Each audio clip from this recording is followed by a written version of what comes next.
Hello दोस्तों, जैसा कि आप सभी को पता है कि हमारे चैनल पे एक कॉपीराइट स्ट्राइक आ चुका है। वो फोटो वाले एनिमे पे आया है। तो मैं तुम लोग से कहना चाहता हूँ कि सेकंड चैनल को ज़रूर सब्सक्राइब कर लेना। डिस्क्रिप्शन में लिंक दिया हुआ है, कमेंट में भी मैं पिन कर दूंगा।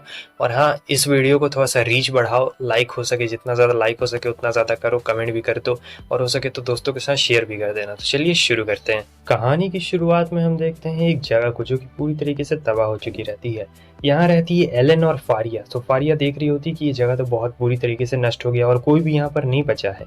सो एलन वहाँ पे आती है और कहती है कि अब यहाँ पर कोई भी नहीं बची है तो हमें यहाँ से चलना पड़ेगा। हो सके तो हम आगे वाले लोगों को बचा सकते हैं। तो ये लोग आगे बढ़ना शुरू कर देते हैं। और अगले सीन में हमें दिखाया जाता है हमारे मेन कैरेक्टर नेमो को, जो यहाँ पे बहुत ही मुसीबत में था क्योंकि मॉन्स्टर्स ने यहाँ पर भी हमला कर दिया रहता है। और फिर ये दोनों यहाँ पर ट्रेन से जा रहे होते हैं, जहाँ पे एलन को दिखाई देता है आगे के विलेज में कुछ ना कुछ तो गड़बड़ है। सो ये लोग सोच रहे होते क्या हमें जाके मदद करनी चाहिए। फारिया कहती है कि चलो हमें वहाँ पे चलना चाहिए, लेकिन ये लोग सिर्फ दो हो रहते हैं तो इन्हें डर लग रहा होता है, लेकिन फारिया नहीं डरने वाली थी। इधर हमें नेमो के विलेज में दिखाया जाता है जहाँ पर एकदम भगदड़ मची हुई रहती है। नेमो सोच रहा था लगता है आज ट्रेन नहीं पकड़ पाऊंगा मैं। और यहाँ ये एकदम डरा हुआ रहता है क्योंकि जितने मॉन्स्टर्स रहते हैं बहुत खतरनाक रहते हैं। जिन भी इंसानों को काट रहे थे उन सभी को ये मॉन्स्टर्स अफेक्ट कर दे रहे होते हैं। तो हमारा नेमो किसी भी तरीके से बचते बचाते कोने में जा रहा होता है, छुप रहा होता है इधर उधर। अब शाम हो चुकी रहती है और सोचता है कि अब ट्रेन नहीं आने वाली है, मैं नहीं बच पाऊंगा। तब यहाँ पर फिर से मॉन्स्टर्स का आतंक होना शुरू हो चुका रहता है और देखते हैं कि एक मॉन्स्टर आ गया रहता है। वो भागना शुरू कर देता है, लेकिन सोच रहा होता है कि अब मैं नहीं बच पाऊंगा क्योंकि मॉन्स्टर ने चारों तरफ से घेर लिया रहता है। तब तक यहाँ पे फारिया आती है और देख रही होती है कि यहाँ पर तो बहुत सारे मॉन्स्टर्स हैं। और नेमो कह रही होती है कि ये खतरनाक है, लेकिन फारिया कहती है कि हमें करना पड़ेगा। नेमो को डर लग रहा होता है क्योंकि ये लोग सिर्फ दो रहते हैं। फारिया कहती है कि चिंता मत करो, मैं हूं ना यहाँ पे, मैं सारी चीजें संभाल लूंगी। सो उसके बाद जो नेमो रहता है वो तो घिर चुका रहता है। तब तक फारिया यहाँ पे आती है अपने वेपन के साथ और हमला कर देती है। यहाँ पे वो नेमो को बचा भी लेती है, थोड़ी सी चोट भी लग गई रहती है। वो अपने मैजिक का इस्तेमाल कर रही होती है, लेकिन सिर्फ मैजिक काफ़ी नहीं रहता है। नेमो उसे देख के हैरान रहता है। फिर जो फारिया रहती है यहाँ पर अपने सक्सेशन का इस्तेमाल करती है। ये एक टेक्निक रहती है जिससे आप बहुत ज़्यादा पावरफुल हो जाएंगे। जैसे कि आप देख सकते हैं कि ये सक्सेशन का इस्तेमाल करती है और ये पावरफुल हो गई रहती है। उसके बाद जब ये हमला करती है तो सारे मॉन्स्टर्स को एकदम काटते जा रही होती है क्योंकि मैजिक तो इन मॉन्स्टर्स के ऊपर उतना असर नहीं करने वाला है। नेमो से पूछती है कि कैसे हो। वो कहता है कि मैं ठीक हूँ, लेकिन तुम्हें चोट लग गई। और फिर वो पूछती है क्या तुम ग्रैंड सीड अकेडमी जा रहे थे। वो बताता है कि हाँ।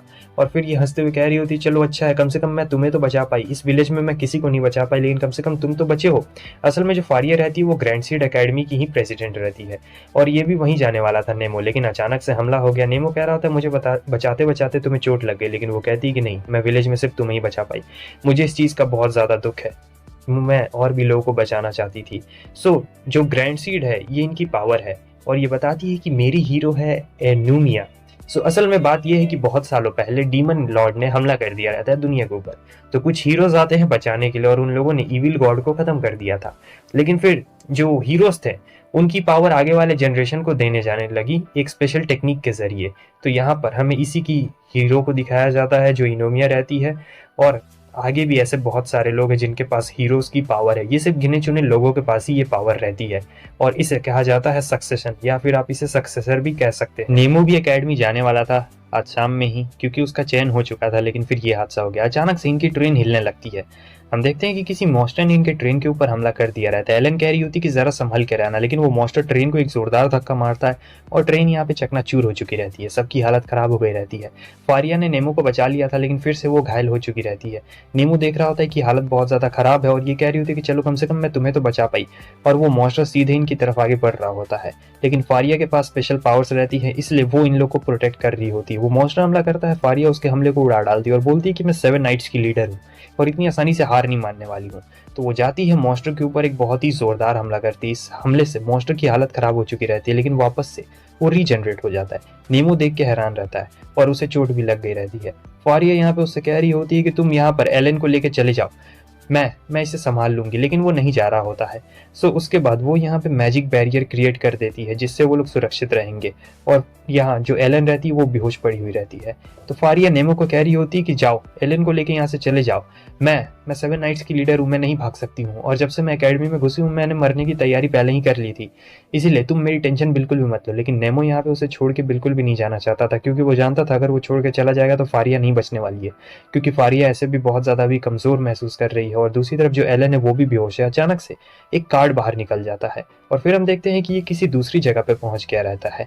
नेमो देख के हैरान रहता है और ये बंदा बताता है कि मैं गार्डियन हूँ इस गार्डन का और तुम उस लड़की को क्यों बचाना चाहते हो। नेमो बोलता है मैं उसे इसलिए बचाना चाहता हूँ क्योंकि मैं उसे अकेला नहीं छोड़ना चाहता हूँ, मैं किसी को भी मरता नहीं देखना चाहता हूँ। सो वो गार्डियन कहता है कि बहुत ही अच्छे, और फिर वो कहता है कि मैं तुम्हें पावर देता हूँ एक हीरो की। सो यहाँ जो हमारा नेमो रहता है उसके पास भी एक हीरो की पावर आ चुकी रहती है और ये जो आप देख सकते हैं ये रहता है इसका कार्ड। तो यहाँ ये इसका हीरो रहता है, समझे, यानी इसकी पावर अब हमारे नेमो में आ चुकी है और ये बता रहा होता है कि अब मैं और तुम एक है, चलो हमला करते हैं। दूसरी तरफ हमें दिखाया जाता है कि इनकी शील्ड टूट चुकी रहती है। फारिया डर गई रहती है लेकिन तब तक नेमो आता है और ट्रेन को काट डालता है बीच से ही। वो देख के हैरान हो जाती है और सोच रही होती है कि ऐसा सक्सेशन मैंने कभी भी नहीं देखा है। फारिया की जो हीरो रहती है वो बताती है कि चिंता मत करो, वो हमारा साथी है, वो एक बहुत ही अच्छा हीरो है। सो उसके बाद ये दोनों एकदम रेडी हो चुके रहते हैं। तो नेमो जा रहा होता है हमला करने के लिए और वो काफी अच्छी तरीके से वार कर रहा होता है। फारिया देख के हैरान होती है कि वाह, पहली बार में ही इतना ज्यादा अच्छा हमला कैसे कर रहा है। तो यहाँ पे वो हमला तो कर रहा होता है लेकिन वो मॉन्स्टर बार बार रीजनरेट होकर जा रहा होता है। इसे काफी ज्यादा प्रॉब्लम भी आ रही होती है लेकिन फिर भी वो हमले पे हमले किए जा रहा होता है और फारिया से कह रहा होता है कि हम दोनों को साथ मिलकर लड़ना पड़ेगा। फारिया उसे कहती है कि तुम अपने हीरो की बात सुनना, मतलब अपनी ब्रीथिंग को उसके ब्रीथिंग के साथ मैच करो, तब तुम ज्यादा अच्छी तरीके से हमला कर पाओगे और ऐसा करो कि दोनों एक जैसा ही हमला कर रहे हो। तब नेमो समझ गया रहता है कि मुझे अपने हीरो के साथ ही मिलना पड़ेगा, तो वो पूरी तरीके से कंट्रोल में आ चुका रहता है। उसके बाद जब दोनों मिल के हमला कर रहे होते हैं तो यहाँ पे मॉन्स्टर की हालत बहुत ज्यादा ही खराब कर देते हैं और दोनों के हमले इतने ज्यादा एक्यूरेट और प्रिसाइज रहते हैं कि वो मॉन्स्टर इनके से बच नहीं पाता है। सो फाइनली यहाँ पर मॉन्स्टर का खेल खत्म हो गया रहता है, वो मॉन्स्टर बच नहीं पाता है और फिर ये दोनों आमने सामने रहते हैं और कहती है कि बहुत बहुत शुक्रिया मेरी जान बचाने के लिए। वो कहता है कि नहीं, कोई भी बात नहीं है। और हाँ, फिर दोनों हाथ मिलाते हैं। अब यहाँ से दोनों बहुत ही अच्छे दोस्त बन चुके रहते हैं। हालांकि नेमो की पहली बार ये पावर का रहता है लेकिन फिर भी उसने बहुत ही अच्छा काम किया था। दिखाया जाता है कि अब ये सभी लोग एकेडमी में आगे रहते हैं। एकेडमी में काफ़ी ज़्यादा हलचल होती है। एलन कहती है कि ठीक है, मुझे लैब में थोड़ा सा काम है तो मैं लैब में जा रही हूँ।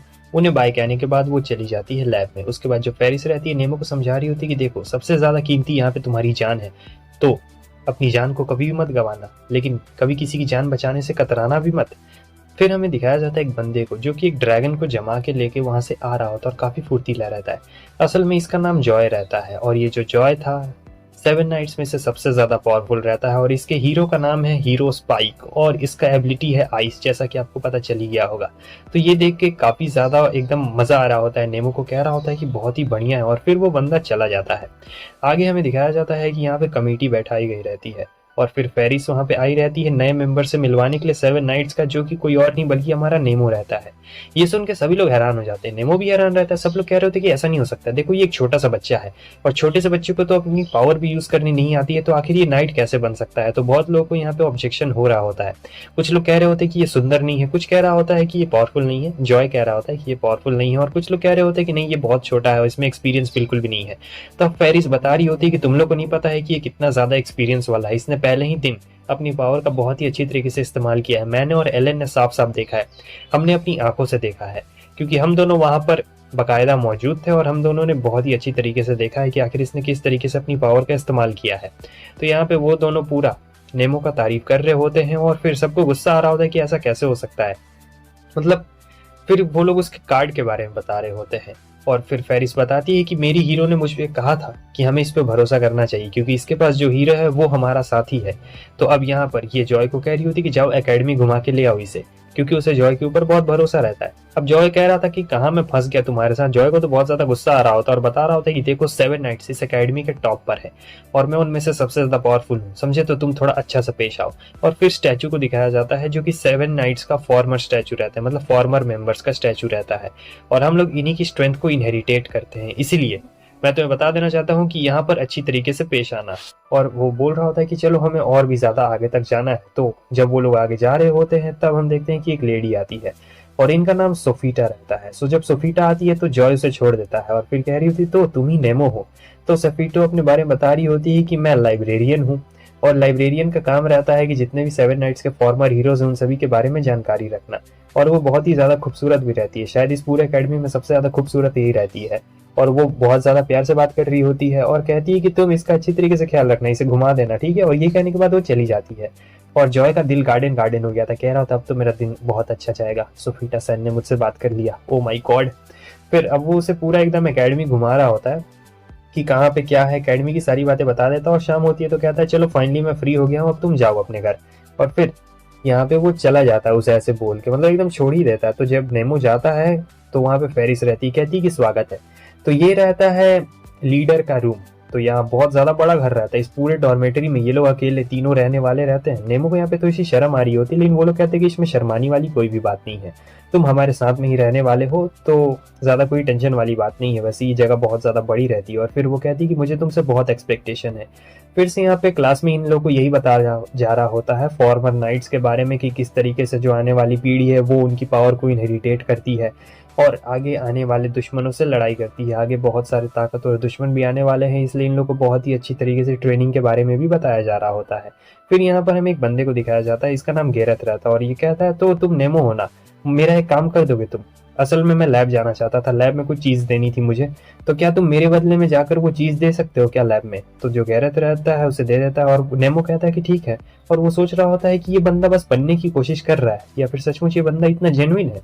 तो जब ये देने जाता है उसमें और बोलता है कि गैरेथ ने मुझे भेजा है, लड़की एकदम पागल हो जाती है और कह रही थी क्या गैरेथ सेनपाई नहीं, तो पता है वो स्कूल का सबसे पॉपुलर मेल है और सब लड़कियां उसके पीछे पड़ी है, सब लोग उसकी दीवानी है, क्या तुम उससे मिले? वो कहता है कि अरे मैं तो बस यहाँ पे पहुंचाने आया था और कुछ भी नहीं। तो वो लोग बात कर रहे होते तो ये तो उसका गला ही पकड़ लेती है। उसके बाद हमें दिखाया जाता है कि जोई आ चुका रहता है और कह रहा होता है कि तुम में जरा सा भी मतलब प्राइड नहीं है क्या? हाँ, तुम उसका काम करने के लिए क्यों आए? और तब तक यहाँ पे हमला हो चुका रहता है एक मॉन्स्टर का। सो मॉन्स्टर ने यहाँ पे हमला कर दिया रहता है। जॉय कहता है कि इन सभी को लेके तुम यहाँ से चले जाओ नेमो, लेकिन नेमो नहीं जा रहा होता है और फिर ये अपना सक्सेशन का इस्तेमाल करता है, ट्रांसफॉर्म हो चुका रहता है और जाके मॉन्स्टर पे हमला कर देता है। लेकिन मॉन्स्टर काफी पावरफुल रहता है और फिर भी ये इसे हराने में कामयाब हो जाता है और मॉन्स्टर वापस से जिंदा हो चुका रहता है। तो ये कह रहा होता है कि तुम सभी को लेके यहाँ से चले जाओ नेमो, तुम्हें सबकी रक्षा करनी है। नेमो सबको लेके वहां से चला जाता है। अब यहाँ पे ये मॉन्स्टर से लड़ने की कोशिश कर रहा होता है, लेकिन मॉन्स्टर यहाँ पे काफी ज्यादा पावरफुल रहता है और वो उसे हरा ही नहीं पा रहा था। इसकी फ्रीजिंग स्किल काम कर रही होती है, लेकिन वो वापस से रीजनरेट कर ले रहा होता है, काफी ज्यादा प्रॉब्लम का सामना करना पड़ रहा होता है। हालांकि एक बार तो उसने लगभग मार ही दिया रहता है, लेकिन वापस से वो रीजनरेट हो जाता है और ये बहुत ही मुश्किल रहता है। तब तक नेमो आ जाता है। नेमो को वो कह रहा होता है कि तुम चले जाओ, मैं रक्षा करूंगा। लेकिन नेमो कहता है कि तुम्हारी जान का क्या, तुम सभी लोगों को बचाओगे लेकिन तुम्हारी जान का क्या होने वाला है, मैं भी तुम्हें प्रोटेक्ट करूंगा। अब ये बात सुन के जोई को लग रहा होता है कि इस बंदे में तो सचमुच दम है, क्या फेरिया बिल्कुल सही कह रही थी। उसके बाद ये भी ट्रांसफॉर्म हो चुका रहता है और हमला करने के लिए जाता है उस मॉन्स्टर के ऊपर। हालांकि इसका हमला बहुत ही ज्यादा खतरनाक रहता है और उस मॉन्स्टर को पूरी तरीके से ये बांध डालता है। जहाँ पे जॉय कह रहा होता है कि उसे छोड़ दो बेवकूफ कहीं के, तब ये कहता है कि फ्रीज करो इसे। जॉय कहता है कि ठीक है और फिर वो अपने फ्रीजिंग का इस्तेमाल करता है। हालांकि इसके फ्रीजिंग का इस्तेमाल जो है वो हमारे नेमो के ऊपर भी हो रहा होता है। जॉय कहता है कि छोड़ दो उसे, लेकिन वो कहता है कि नहीं, थोड़ी देर के लिए और, मुझे इन सभी लोगों को बचाना है। लेकिन जॉय कहता है कि मेरी बात सुनो, छोड़ दो वरना तुम भी फ्रीज हो जाओगे। लेकिन नेमो कहता है कि नहीं, ऐसा नहीं है। और फिर यहाँ पे नेमो का हीरो बोल रहा होता है कि भले कुछ भी हो जाए, अगर ये मॉन्स्टर मर भी गया तो ये आगे बढ़ते रहेगा, तो हमें इसे यहीं पे मारना पड़ेगा। तो नेमो यहाँ पे नहीं छोड़ रहा होता है और फिर ये अपनी पावर का इस्तेमाल करता है और पूरी तरीके से ट्रांसफॉर्म हो चुका रहता है। उसके बाद इस मॉन्स्टर का कोर दिखने लगता है। तो जॉय के पास अब यहाँ पे मौका रहता है, वो जाता है और एक बहुत ही खतरनाक हमला करता है इसके ऊपर और फाइनली वो मॉन्स्टर खत्म हो गया रहता है। तो दोनों यहाँ पे बात कर रहे होते हैं। हमारा जॉय बता रहा होता है कि जब मैं छोटा था तब हमारे विलेज के ऊपर हमला कर दिया गया था मॉन्स्टर के द्वारा और मेरे फादर ने हमें बचाया था। वो बहुत ज्यादा स्ट्रांग थे और मुझे भी बिल्कुल उन्हीं की तरह ताकतवर बनना है और मैं इतना ज्यादा पावरफुल बनूंगा ताकि मैं सबकी मदद कर पाऊं।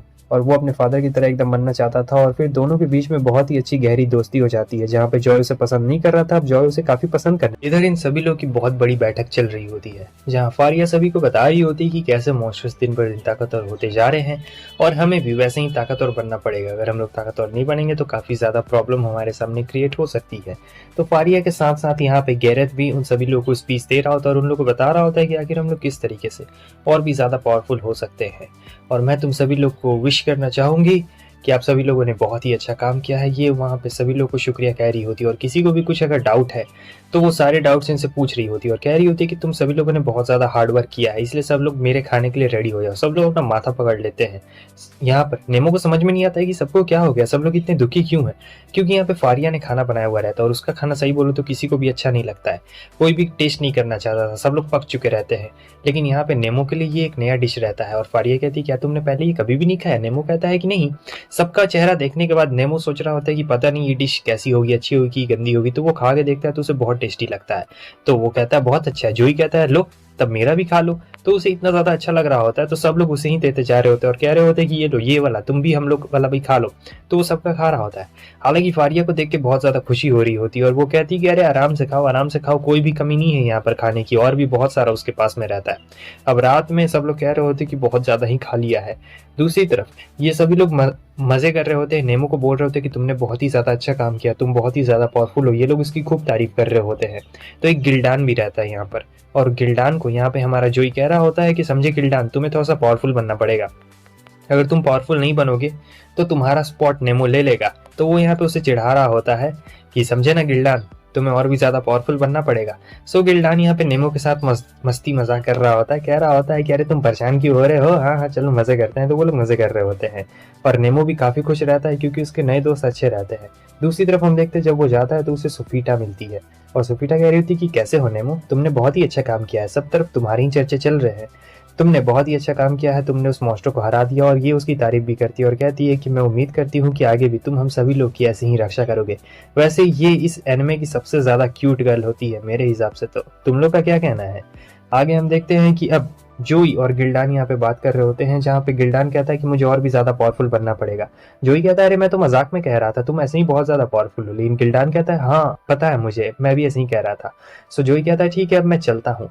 लेकिन वो जाता है और यहाँ गिल्डान सोच रहा होता है कि मुझे पावरफुल बनना पड़ेगा वरना मेरी जगह कोई और ले। दूसरी तरफ हमें नेमो को दिखाया जाता है जो खड़ा रहता है एकेडमी में और एकेडमी में आग लगी हुई रहती है। यहाँ पर उसका हीरो उससे कुछ कहने की कोशिश कर रहा होता है कि तुम्हें ये करना पड़ेगा, लेकिन नेमो कहता है कि तुम क्या कह रहे हो, ये सब बस उसका एक सपना रहता है, बहुत ही भयंकर सपना रहता है। वो अपने सपने से उठ गया रहता है और तभी फारिया आ जाती है, दरवाजे पे नॉक करती है, कहती है वो चलो शुक्र है कि तुम उठे हुए हो, हमें जल्दी जाना पड़ेगा, हमें एक मिशन मिला हुआ है और ये मिशन बहुत ही ज़्यादा इंपॉर्टेंट है क्योंकि मॉन्स्टर्स ने विलेज के ऊपर हमला कर दिया है। सो ये लोग तुरंत ही शिप से रवाना हो चुके रहते हैं, जहाँ पर फेरिया सभी लोग को बता रही होती कि किस तरीके से उन्हें मैसेज आया है और उन्हें जाना है मॉन्स्टर्स को हराना है। तो वो पूरा प्लान समझा रही होती है, लेकिन नेमो यहाँ पे थोड़ा नया नया होता है तो उसे पूरी अच्छी तरीके से प्लान समझ में तो नहीं आता है, मगर वो फिर भी किसी भी तरीके से यहाँ पे समझने की कोशिश करता है और समझ चुका रहता है प्लान को कि हमें विलेज पे जाना और मॉन्स्टर्स को मारना है। और मॉन्स्टर्स पहले से ताकतवर होने वाले हैं तो इसलिए इन्हें संभल के रहना पड़ेगा। यहाँ पर विलेज के लोग काफ़ी डरे हुए रहते हैं क्योंकि जो मॉन्स्टर्स थे वो बहुत ही ज़्यादा भयंकर थे और काफ़ी भारी मात्रा में यहाँ पे आए हुए रहते हैं। इन लोग को लग रहा होता है कि हम लोग नहीं बचने वाले हैं। तो ये मॉन्स्टर्स सभी चीज़ों को तोड़ रहे होते हैं। ये लोग एक आवर ग्लास को तोड़ देते हैं जो कि बहुत ही ज़्यादा इंपॉर्टेंट चीज़ रहती है, लेकिन तब तक हीरोज आ चुके रहते हैं और आते ही हीरोज ने यहाँ पे धमाल मचाना शुरू कर दिया रहता है। वो सभी मॉन्स्टर्स को मारना शुरू कर देते हैं। फारिया कह रही होती कि आप सभी लोगों को यहाँ से चले जाना चाहिए किसी सुरक्षित जगह पे, मगर लेडी कह रही होती कि नहीं, यहाँ पे अभी बहुत सारे घायल लोग हैं इस बिल्डिंग में, हम लोग ऐसे नहीं जा सकते हैं। तब यहाँ पे बारी होती है एलन की, कहती है कि मैं मदद करूंगी। सो एलन वहाँ पे सारी चीज़ें संभाल लेती है और फारिया कह रही होती कि आप सभी लोग छुपे रहिए। दूसरी तरफ हम देखते हैं कि बाकी सभी हीरोज भी काफ़ी ज़्यादा कमाल कर रहे होते हैं, लेकिन यहाँ पे प्रॉब्लम ये हो रही होती है कि भले ये लोग कितना भी मार ले वो बार बार रीजनरेट हो जा रहे होते हैं। सो इसे देखकर काफ़ी ज़्यादा सबको गुस्सा आ रहा होता है और जो शिर रहती है, ये रहती है शिर, ये अपना हमला करती है, बहुत ही खतरनाक हमला, और एक ही बार में बहुत सारे मॉन्स्टर्स को मार देती है। दूसरी तरफ गिल्डान के पास कम मैजिक पावर रहती है तो ये थोड़ा सा कमज़ोर पड़ रहा होता है यहाँ पर, लेकिन फिर भी वो सोचता है कि मैं उसे हरा दूंगा। तब उसका हीरो कहता है कि नहीं, तुम्हारे पास मैजिक पावर कम है, तुम्हें इसे थोड़ा सा संभाल के रखना चाहिए, और सभी लोग अभी तक यहाँ से भागे भी नहीं है। लेकिन गिल्डान उसकी बात नहीं सुनता है, मॉन्स्टर के ऊपर हमला करता है, लेकिन मॉन्स्टर वापस से उसी के ऊपर हमला कर देता है।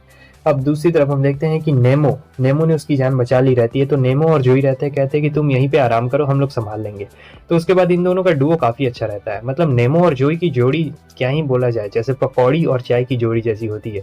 दोनों एकदम हरा डालते हैं। फ्रे उनकी तारीफ कर रही होती है, कहती है कि बहुत ही बढ़िया तुम लोगों ने काम किया है, और सब लोग देख के कह रहे होते हैं कि भाई ये तो कमाल का है, और ये एकदम सोच रहा होता है कि पता नहीं। दूसरी तरफ हम देखते हैं कि ये मरहम पट्टी के लिए आया हुआ रहता है, जहाँ पे सुफीटा कहती है कि क्या हुआ, कोई परेशानी है क्या तुम्हें? वो कहता है गिल्डान की नहीं नहीं, कुछ भी परेशानी नहीं है, मैं जा रहा हूँ वापस से ट्रेनिंग करने के लिए। सुफीटा हंस रही होती है, सोच रही होती है कि ओह कितना ज़्यादा प्यारा और मासूम बच्चा है। आगे हम देखते हैं कि गिल्डान कड़ी प्रैक्टिस कर रहा होता है। जो यहाँ पे आता है और कहता है कि मैंने उससे कुछ ज़्यादा ही उस वक्त बुरा कह दिया, मैंने शायद उससे ऐसा कह दिया कि जैसे वो हमारे ऊपर बर्डन है। देखो भले गिल्डान देखने में ऐसा लगता नहीं है, लेकिन वो एक प्रिंस है और लोगों की बहुत सारी उम्मीद टिकी हुई है उस पर, तो वो काफ़ी ज़्यादा स्ट्रांग बनने की कोशिश कर रहा है, लेकिन उसके अंदर मैजिक पावर थोड़ी सी कम है, इसलिए उसे बहुत ज़्यादा प्रॉब्लम का सामना करना पड़ता है। तो नेमो कहता है कि कोई टेंशन वाली बात नहीं है, हम लोग उसकी मदद कर देंगे इसमें। दूसरी तरफ जो फ्रे रहती है वो यहाँ पे काउंसिल के हेड को आके बता रही होती है कि आखिर वहाँ पर क्या क्या गड़बड़ हुई जब ये लोग विलेज में गए और किस तरीके से मॉन्स्टर्स ने हमला किया रहता है। ये सारी बातें सुनते और कहते हैं क्या उन लोगों ने आवर ग्लास भी तोड़ दिया। आवर ग्लास एक बहुत ही इंपॉर्टेंट चीज़ होती है यहाँ पर, और वो कहते हैं कि मैं उस नए बच्चे के बारे में जानना चाहता हूँ, उस नेमो के ऊपर तुम थोड़ी नज़र रखना। आगे हम देखते हैं कि ये लोग आवाज़ सुनते हैं और जो ये गिल्डान रहता है ये यहाँ मॉन्स्टर में बदल गया रहता है। असल में उसकी पावर ने उसके ऊपर काबू कर लिया रहता है, सो गिल्डान मॉन्स्टर में बदल गया रहता है। अब इन लोग को गिल्डान को रोकना पड़ेगा, मतलब उसे मारना पड़ेगा, लेकिन एकदम खिलाफ रहता है। नेमो कह रहा होता है कि हमें ऐसा नहीं करना चाहिए, लेकिन वो लोग कह रहे होते हैं कि हमें ऐसा ही करना पड़ेगा, और वो वहाँ मदद की गुहार लगा रहा होता है।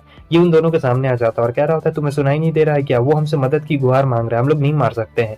वो लोग कह रहे होते हैं कि हट जाओ हमारे रास्ते से, लेकिन जो गिल्डान रहता है वो उल्टा हमारे नेमो को ही मार देता है, क्योंकि उसका अपने शरीर पे कोई काबू नहीं न रहता है, इसीलिए वो उल्टा ही उसे मार देता है। अब यहाँ पे दिक्कत भरी बात ये आ चुकी रहती है कि गेरात और जो जोई रहते हैं वो लोग अपनी पूरी कोशिश कर रहे होते हैं, और जो हमारा गिल्डान रहता है वो अंदर ही अंदर अपने से लड़ रहा होता है। वो अपने अंदर की बुराई से लड़ रहा होता है और वापस से काबू करना चाहता है उसके ऊपर, लेकिन वो काबू नहीं कर पा रहा होता है, बहुत ही ज़्यादा डर रहा होता है, अपना बेस्ट देने की कोशिश कर रहा होता है। नेमो को समझ में नहीं आ रहा होता है कि आखिर वो करे तो करे क्या, आखिर उन्हें रोकना ही पड़ेगा, अगर वो लोग नहीं रोकते हैं तो ये बहुत ही मुसीबत बना देगा। तो सबसे पहले तो ये लोग उसे फ्रीज कर डालते हैं। जब वो लोग उसे फ्रीज कर देते हैं तब उसका जो थोड़ा सा चेहरा रहता है वो बाहर निकल जाता है और कहता है कि दोस्तों मुझे मार दो, वरना ये मॉन्स्टर नहीं छोड़ने वाला है। लेकिन नेमो कह रहा होता है कि ऐसा बिल्कुल नहीं है, तुम हमारे साथ में ही रहोगे और हम लोग तुम्हें कुछ भी नहीं होने देने वाले, वापस से तुम पहले जैसे हंसने वाले हो, समझे, और हमारे साथ में ही रहोगे। तो गिल्डान को समझ में आ रहा होता है कि इसके दोस्ती से बिल्कुल भी नहीं छोड़ने वाले हैं। दूसरी तरफ जो गिल्डान का हीरो रहता है वो भी उसके अंदर में कह रहा होता है कि तुमने यहाँ तक आने के लिए बहुत मेहनत की और इतनी आसानी से तुम हार नहीं मान सकते हो। तो यहाँ पे गिल्डान को सारी बातें याद आ रही होती है और हमें दिखाया जाता है कि उसके ऊपर अपना काबू नहीं पा रहा होता है। अभी भी उसे काफ़ी ज़्यादा प्रॉब्लम का सामना करना पड़ रहा होता है, लेकिन उसके बाद जब तीनों मिल के यहाँ पे हमला करते हैं तब जो हमारा गिल्डान रहता है वो हार गया रहता है, और इतनी आसानी से कोई भी हार नहीं मानने वाला था। फाइनली उन तीनों ने मिलकर गिल्डान को बाहर निकाल लिया रहता है और अब गिल्डान बिल्कुल सुरक्षित रहता है और ये लोग हंस रहे होते हैं। जोई कहता है कि प्लीज़ मुझे माफ़ कर देना, मेरा कहने का उस वक्त वो मतलब बिल्कुल भी नहीं था, तुम कमज़ोर नहीं हो। लेकिन गिल्डान हंसता है, कह रहा होता है कि मुझे अच्छी तरीके से पता है, क्योंकि जोई और गिल्डान एक दूसरे को तब से जानते हैं जब से वो एकेडमी में आए थे, यानी शुरुआत से, और सबकी बॉन्डिंग अच्छी होती। गिल्डान के मदद करने के बाद हमारे नेमो की हालत बहुत ज़्यादा ख़राब हो गई थी और यहाँ पे फारिया उसका ख्याल रख रही थी। वो तो बस गलती से इसके नीचे गिर गई थी और कह रही होती है कि तुमने सचमुच मुझे सरप्राइज कर दिया। और वो बताती है कि तुम्हें पता है तुम कितने दिनों से सोए हुए थे और तुम काफ़ी ज़्यादा थक चुके हो। नेमो कहता है कि अच्छा ऐसी बात है। वो कहती है कि मैं तुम्हारा भी ख्याल रखूंगी, तुम्हें पता है तुम बहुत ही मुश्किल से गुजरे हो इस हालात में। फिर वो पूछता है कि आखिर गिल्डान की तबीयत कैसी है। वो बताती है कि उसकी तबीयत बिल्कुल ठीक है, लेकिन मुझे तुम्हारी फिक्र हो रही है क्योंकि तुम्हें अभी नई नई अपनी पावर्स मिली है और मुझे ऐसा लगता है कि जब तक तुम ठीक नहीं हो जाते तब तक मुझे यहीं पे रहना पड़ेगा, मैं तुम्हारी देखभाल करूंगी। यहाँ पे नेमो को काफ़ी ज़्यादा शर्म आ रही होती है और वो नहीं करवाना चाहता था, लेकिन फिर भी वो कह रही होती है कि देखो जो वहाँ पे गिल्डान का ख्याल रख रहा है और मैं तुम्हारा ख्याल रखने वाली हूँ, समझे, इसलिए मुझसे कुछ भी बहस नहीं करने वाले हो। जब तक तुम ठीक नहीं हो जाते हो तब तक तुम मेरी जिम्मेवारी हो और मैं तुम्हारा पूरी अच्छी तरीके से यहाँ पे ख्याल रखूंगी। और यहाँ से कहीं भी हिलने की कोशिश मत करना, ना ही भागने की कोशिश करना जब तक तुम पूरी तरीके से रिकवर नहीं हो जाते हो। नेमो सोच रहा होता है कि आखिर ये मैं कहाँ पे फंस गया, लेकिन फिर उसके बाद इधर हमें दिखाया जाता है इन तीनों को, जहाँ पे ये तीनों बोल रहे होते हैं और गिल्डान एकदम ठीक रहता है। सो यहाँ पे ये लोग इस कंफ्यूजन में रहते हैं कि आखिर गिल्डान के ऊपर उसकी पावर ने हावी कैसे कर लिया, मतलब आखिर ये मॉन्स्टर में किस तरीके से तब्दील हो गया। और यही चीज़ लेकर गेराट और जो दोनों को चिंता लेके आ रही होती है कि आखिर ऐसा कैसे हो सकता है, ये मतलब पहली बार हुआ है एकेडमी में और आज से पहले ऐसा कभी भी नहीं हुआ था। क्या ऐसा हो सकता है कि कोई जानबूझ के ये सब करवा रहा हो। तो गेराट को यहाँ पे किसी के ऊपर शक रहता है और वो कह रहा होता है लगता है कि कोई इन सभी साजिशों के पीछे है। और गिल्डान कहता है क्या तुम्हें सचमुच ऐसा लगता है कि कौन हो सकता है। और दूसरी तरफ हम देख रहे होते हैं कि फारिया खाना बना रही होती है, हमारा नेमो उसे देख रहा होता है। तो फारिया को ज़्यादा कुछ खाने में नहीं बनाने आता था, उसे बस एक ही डिश आती थी और यही वो आलू की टिक्की रहती, यही डिश जो किसी को पसंद नहीं आती लेकिन नेमो को बहुत पसंद आती है। नेमो देखता है कि उसकी उंगलियों में चोट लगी हुई है, इसका मतलब फारिया उसके लिए बहुत ज़्यादा मेहनत कर रही है और ये चीज़ उसे बिल्कुल भी अच्छी नहीं लग रही होती है। उसे ऐसा लग रहा होता है कि ये उसके ऊपर बोझ बन के रह गया है। तब तक एक बिल्ली आ जाती है। वो कहता है ये बिल्ली तो किसी की पालतू लग रही है, इसने कॉलर पहना हुआ है। फारिया बताती कि ये मेरी बिल्ली है, मैं इसे यहाँ पे छुपा के रखी हुई हूँ, ऐसा इसलिए क्योंकि एकेडमी में पेट्स को लाना अलाउ नहीं है और ना ही पेट्स को पालना अलाउ है, तो ये यहाँ पर इसे छुपा के रखती है। और वो बिल्ली बिल्कुल भी इसे पसंद नहीं कर रही होती है। नेमो उसे टच करने वाला रहता है लेकिन वो भाग जाती है। फारिया कहती लगता है कि ये तुमसे डर रही है। नेमो सोच रहा होता है कि हाँ ऐसा ही है शायद। फिर वो बिल्ली तो यहाँ से भाग गई रहती है। अब फारिया काफ़ी ज़्यादा यहाँ पे थक गई रहती है और वो इसका अच्छे तरीके से ख्याल रख रही होती है, मतलब एकदम बच्चे जैसा ख्याल रख रही होती है और खाना भी बना रही होती है, लेकिन बहुत ज़्यादा थक गई रहती है। नेमो कहता है कि तुम्हें इतना सब कुछ करने की कोई भी ज़रूरत नहीं है, देखो अपनी हालत। तब तक आ चुकी रहती है यहाँ पे एलन और कह रही होती है कि मुझे लगता है कि आपको अब अपने काम पे वापस जाना पड़ेगा। और वो देखता है कि ये तो काफ़ी थकी हुई है, लेकिन फिर भी जो फारिया रहती है वो अपने काम पे वहाँ पे जाने के लिए एकदम रेडी रहती है। थोड़ा सा लड़खड़ा भी रही होती है, फिर भी चली जाती है। अब एलन यहाँ पे बता रही होती है कि ये लो, ये तुम्हारे लिए चाय है। वो कहता है कि चाय तो बहुत ज़्यादा टेस्टी है। फिर वो पूछता है कि आखिर ये मेरा इतना ज़्यादा ख्याल क्यों रख रही है फारिया। एलन कहती है ऐसा इसलिए क्योंकि उस विलेज में फारिया सिर्फ तुम्हें ही बचा पाई। देखो फारिया की हालत भले ही कितनी भी ज़्यादा ख़राब क्यों ना हो, वो भले ही कितनी भी ज़्यादा थकी हुई क्यों ना हो, लेकिन मुझे लगता है कि वो तुम्हारा ख्याल रखने वाली है, क्योंकि वो हमारी प्रेसिडेंट है और उन्हें सबका ख्याल रखना बहुत ही अच्छा लगता है और वो सिर्फ तुम्हें बचा पाई है। उनके दिल में तुम्हारे लिए एक बहुत ही स्पेशल जगह है नेमो। नेमो को यहाँ पे कुछ भी समझ में नहीं आ रहा होता है आखिर एलन का कहने का क्या मतलब है। उसे ऐसा लग रहा होता है कि मेरी वजह से उसे इतनी ज़्यादा टेंशन हो रही है, उतना सब कुछ सहना पड़ रहा है। और फिर यहाँ पे इनके दोस्त आ चुके रहते हैं, तो सब लोग कह रहे होते हैं अच्छा तो तुम इसके पालतू पेट बन गए हो क्या। नेमो को समझ में नहीं आता है, लेकिन यहाँ पे गिल्डान उससे कहना चाहता था क्या तुम फारिया के बॉयफ्रेंड बन गए हो। अब ये कह रहा होता है कि ओहो अब ये इतना छोटा बच्चा भी नहीं है जो इसे पता ना चले, लेकिन तब तक ये सोफिटिया आ चुकी रहती है। अब उसे देखकर जो जीन रहता है वही अजीब व्यवहार कर रहा था। इधर जो हमारा गैरेथ रहता है ये इसके लिए सूप बनाता है, बोलता है पी लो इसे, ये अच्छा रहेगा। और फिर जो सोफिटिया रहती कहती कि अगर कभी भी तुम्हें मदद की कुछ भी ज़रूरत पड़े लाइब्रेरी से या मुझसे मदद की ज़रूरत पड़े तो आ जाना। नेमो कार्ड गेम में हरा देता है उसे। फिर ये कहता है कि मुझे लगता है अपने हीरो की मदद लेनी पड़ेगी। फारिया कहती है कि हीरो की मदद सिर्फ लड़ाई करते वक्त लेना है, ऐसे नहीं लेना है। फिर पता लगता है कि जो हमारा नेमो है वो अपने हीरो से बात नहीं कर सकता था। ये सुन के सभी लोग हैरान होते हैं कि आज तक इतनी लड़ाई लड़ ली तुमने, अभी तक तुम अपने हीरो से बात नहीं कर सकते हो।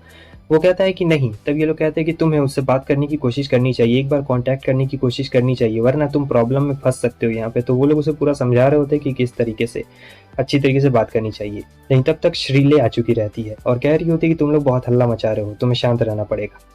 और ऐसे क्योंकि ये डिसिप्लिनरी कमेटी की मेंबर रहती है। और फिर यहाँ पे वो फारिया से बात कर रही होती है कि बहुत ही इंपॉर्टेंट टॉपिक है, हमें इसका ख्याल तो रखना चाहिए, लेकिन फिर हमें अपना ढील नहीं देना चाहिए अपनी गार्डिंग में। तुम्हें पता है ना कितने सारे मॉन्स्टर आ रहे हैं।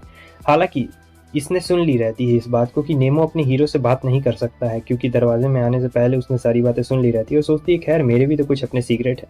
उसके बाद जब ये दोनों वॉक पे ऐसे जा रहे होते हैं तब इन्हें दिखाई दे देती है हमारी वही प्यारी बिल्ली। अब ये लोग सोच रहे होते हैं कि हम लोग मुसीबत में पड़ जाएंगे, अगर किसी ने इस बिल्ली को देख लिया तो बहुत ज़्यादा प्रॉब्लम क्रिएट हो जाएगी, फारिया को डांट भी पड़ेगी। तो इसलिए ये लोग बिल्ली को पकड़ने की कोशिश कर रहे होते हैं, लेकिन बिल्ली बहुत ही चंट और चतुर रहती है। यहाँ से वो एकदम भागने लगती है, वो किसी के हाथ आ ही नहीं रही होती है। तो वो जब बिल्ली जाती है तब श्रीले रहती है वहाँ नीचे में, हालांकि श्रीले ने देखा नहीं रहता है और ये लोग मजाक करते करते किसी तरीके से वहाँ निकल जाते हैं। इसे लग रहा होता है कि पता नहीं आखिर ये दोनों मुझसे क्या छुपा रहे हैं। और दूसरी तरफ हमें बिल्ली को दिखाया जाता है, तो इन लोगों को बिल्ली को पकड़ने में इतनी ज़्यादा प्रॉब्लम आ रही होती है, सबसे छुपाते छुपाते ये लोग किसी भी तरीके से देखते हैं कि बिल्ली वहाँ छत पे आ गई है। और छत पे आने के बाद जो बिल्ली थी वो वहाँ पे फंस गई रहती है। अब यही मौका रहता है, नेमो सोचता है कि मैं जाकर उसे पकड़ लूंगा। सो नेमो वहाँ पे जा रहा होता है पकड़ने के लिए हमारी बिल्ली को, लेकिन गलती से क्या होता है कि वो नीचे गिरती है, वो भी उसे पकड़ने के लिए नीचे गिरता है। फिर बड़े स्टाइल से नेमो उस बिल्ली को तो उधर ऊपर फेंक देता है, लेकिन वो गिरता है। फारिया आती है उसे पकड़ लेती है। वो कहता है कि मुझे छोड़ दो, मैं तुम्हारे ऊपर बर्डन हूँ और कुछ भी नहीं। लेकिन फारिया कहती है कि नहीं, मैं तुम्हें पसंद करती हूँ। यहाँ पर वो अपनी फीलिंग्स कह देती है और कहती है कि मैं तुम्हें नहीं छोड़ सकती हूँ, तुम मेरे लिए बहुत ही ज़्यादा स्पेशल हो, क्योंकि मैं सिर्फ तुम्हें ही बचा पाई थी। और वो कह रहा होता है कि नहीं प्लीज़ तुम मुझे छोड़ दो। फारिया कहती है मैं अपना काम कर रही हूँ, जो काम मुझे करना चाहिए। लेकिन नेमो कह रहा होता है कि नहीं मुझे जाने दो। अब क्या होता है कि फारिया का ग्रिप छूट रहा होता है, धीरे धीरे करके छूट रहा होता है, वो गिर जाते हैं, दोनों साथ में गिर जाते हैं। लेकिन तब तक इसका हीरो बाहर निकल जाता है, वो इसके कान में कुछ शब्द कहता है। और फिर जब अगली बार आँख जब फारिया खोलती है तो देखती है कि दोनों सुरक्षित रहते हैं, क्योंकि यहाँ पर इसने पकड़ लिया रहता है छत को अपने हीरो की मदद से। और बोलता है कि उसने मुझसे कुछ वर्ड कहे थे कि बताओ मेरी क्या इच्छा है। सो इसका मतलब अब वो अपने हीरो से थोड़ा बहुत बात कर सकता है। और ये बिल्ली भी अब हमारे नेमो को पसंद करने लगी रहती है।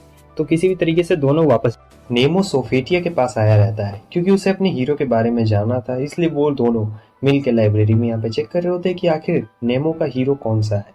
तो ये दोनों बहुत ज़्यादा चेक करते हैं, लेकिन सोफिटिया को अभी तक नहीं मिला हुआ रहता है कि आखिर इसका हीरो कौन है। सो वो कहती है कि अब लाइब्रेरी बंद करने का वक्त आ गया है, मुझे लगता है कि तुम्हें यहाँ से चले जाना चाहिए, हम लोग कल चल कर ज़रूर ढूंढेंगे, पूरी कोशिश करेंगे कल ढूंढने की। नेमो उदास होकर वहाँ से चला जाता है। तब एक लड़की आती है, इसका नाम मीना रहता है। वो पूछती है कि ये कौन है, तब वो बताती है कि ये 7 नाइट्स का न्यू मेंबर है। आगे हमें दिखाया जाता है कि यहाँ पर कुछ बंदे घायल रहते हैं, जिसमें से एक को हमें दिखाया जाता है और ये वीक में तीसरा हमला होता है इस बंदे के ऊपर। और वो लोग देख रहे होते हैं कि आखिर किसने इसके ऊपर हमला किया। तो देखने से ऐसा लग रहा होता है कि किसी वैम्पायर ने इसके ऊपर हमला किया है, और ये शिरली का टीममेट होता है, मतलब उसी कम्युनिटी का रहता है। तो वो कहती है कि मैं जाके ढूंढूंगी, लेकिन ये लोग कहते हैं कि नहीं, तुम बहुत ज़्यादा मेहनत कर रही हो। शिरली कहती है कि नहीं, वैसे भी हमारे मेंबर्स गिरते जा रहे हैं एक के बाद एक, और मुझे पता करना पड़ेगा कि आखिर इसके पीछे कौन है जो ये सारे कांड करते जा रहा है। लेकिन ये लोग कहते हैं कि नहीं, तुम्हें आराम करना चाहिए। तब नेमो कहता है कि मैं भी 7 नाइट्स का मेंबर हूँ, तो मुझे भी मौका दो कुछ मदद करने का तुम लोगों की। शिरली कहती है कि क्या सचमुच? फारिया कहती है कि हाँ, तुम अच्छे हो। उसके बाद जब वो जा रहा होता है तब उसे मिलती है ये लड़की जिसका नाम मीना रहता है। वो कहती है कि मैं डिसिप्लिनरी कमेटी की वाइस कैप्टन हूँ, तुमसे मिलकर बहुत ज़्यादा अच्छा लगा। सो ये कह रही होती है, क्या तुम सचमुच श्री की मदद करने वाले हो? तो चलो हम दोनों साथ मिलकर उसकी मदद करेंगे। और ये कहने के बाद वो वहाँ से जाने लगती है, कहती है कि हम लोग बाद में एक साथ मिलकर ज़रूर काम करेंगे। और फिर आगे हमें दिखाया जाता है कि वो तो वहाँ से चली गई रहती है, और जो हमारा नेमो रहता है वो काम कर रहा होता है श्री के साथ। तो श्री यहाँ पे कह रही होती है कि क्या तुम हमसे कुछ छुपा रहे हो नेमो? नेमो कहता है कि नहीं, मैं तुमसे कुछ भी नहीं छुपा रहा। श्री कहती है कि देखो, अगर तुम कुछ छुपा रहे हो तो तुम्हें छुपाना नहीं चाहिए, तुम मुझसे चाहो तो बता सकते हो, क्योंकि देखो सबके कुछ ना कुछ सीक्रेट्स ज़रूर होते हैं, लेकिन बता देने से थोड़ा बोझ कम हो जाता है। और वैसे भी तुम 7 नाइट्स के मेंबर हो, और हमारा काम ये है कि हम यहाँ के सारे लोग की सुरक्षा करें, किसी को भी नुकसान नहीं पहुँचना चाहिए हमारे रहते हुए। नेमो इस बात को अच्छी तरीके से समझ रहा होता है, लेकिन फिर वो चला जाता है इस लड़की के पास पूछने के लिए कि आखिर वेम्पायर्स कौन होते हैं। तो ये बोलती कि वेम्पायर्स हम इंसानों की तरह ही होते हैं। वो एक डायरी निकालती है और बता रही होती कि वो इंसानों की तरह ही होते हैं, लेकिन वो थोड़ा सा खून पी लेते हैं ना, तो इसी वजह से उन्हें थोड़ा खतरनाक माना जाता है। और मैंने सुना है कि वो किसी को वेम्पायर बना भी सकते हैं अपने ब्लड के जरिए। तो वो उसे जब जानकारी दे देती है तो पूछती है कि गैरेथ सेनपाई मेरे बारे में कुछ पूछ रहे थे क्या? ये गैरेथ के पीछे एकदम पागल रहती है, लेकिन गैरेथ तो इसे बिल्कुल भी भाव नहीं देता है। आखिर भाव देगा कौन? शकल तो देखो। आगे हम देखते हैं कि ये दोनों जा रहे होते हैं, जहाँ पे मीना कहती है कि शरीर के बारे में कुछ अफवाह फैली हुई है। सबका ये कहना है कि वही वो वैम्पायर है जो लोगों को काट रही है और सबको नुकसान पहुंचा रही है, मगर मुझे श्री के ऊपर पूरा भरोसा है कि वो ऐसे बिल्कुल भी नहीं है। नेमो कहता है कि देखो, मुझे भी पूरा यकीन है कि श्री ऐसा बिल्कुल भी नहीं कर सकती है, और मैं समझ सकता हूँ अच्छी तरीके से। क्या तुम श्री को पसंद करती हो? वो कहती है कि हाँ, मैं उसे बहुत पसंद करती हूँ, मैं उसकी टीममेट हूँ, बहुत ही अच्छी टीममेट हूँ। वो कहता है कि ठीक है। फिर वो कहती है चलो एक काम है।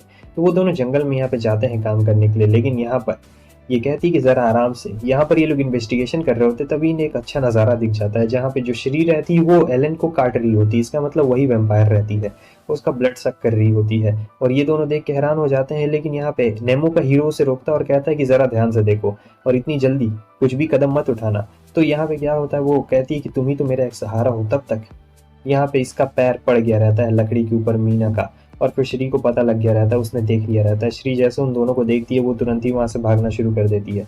नेमो भी पीछे जाने वाला रहता है। मीना कहती है कि नहीं, रुक जाओ, लेकिन फिर भी वो चला जाता है यहाँ पे उसके पीछे पीछे, और ये सोच रही होती है कि अब कोई भी मुझे पसंद नहीं करेगा, मुझे यहाँ से निकाल दिया जाएगा। लेकिन तब उसकी हीरो बाहर निकलती है और कहती है तुम्हें अपने ऊपर भरोसा रखना पड़ेगा, तुम्हारे पास मैं जो हूँ।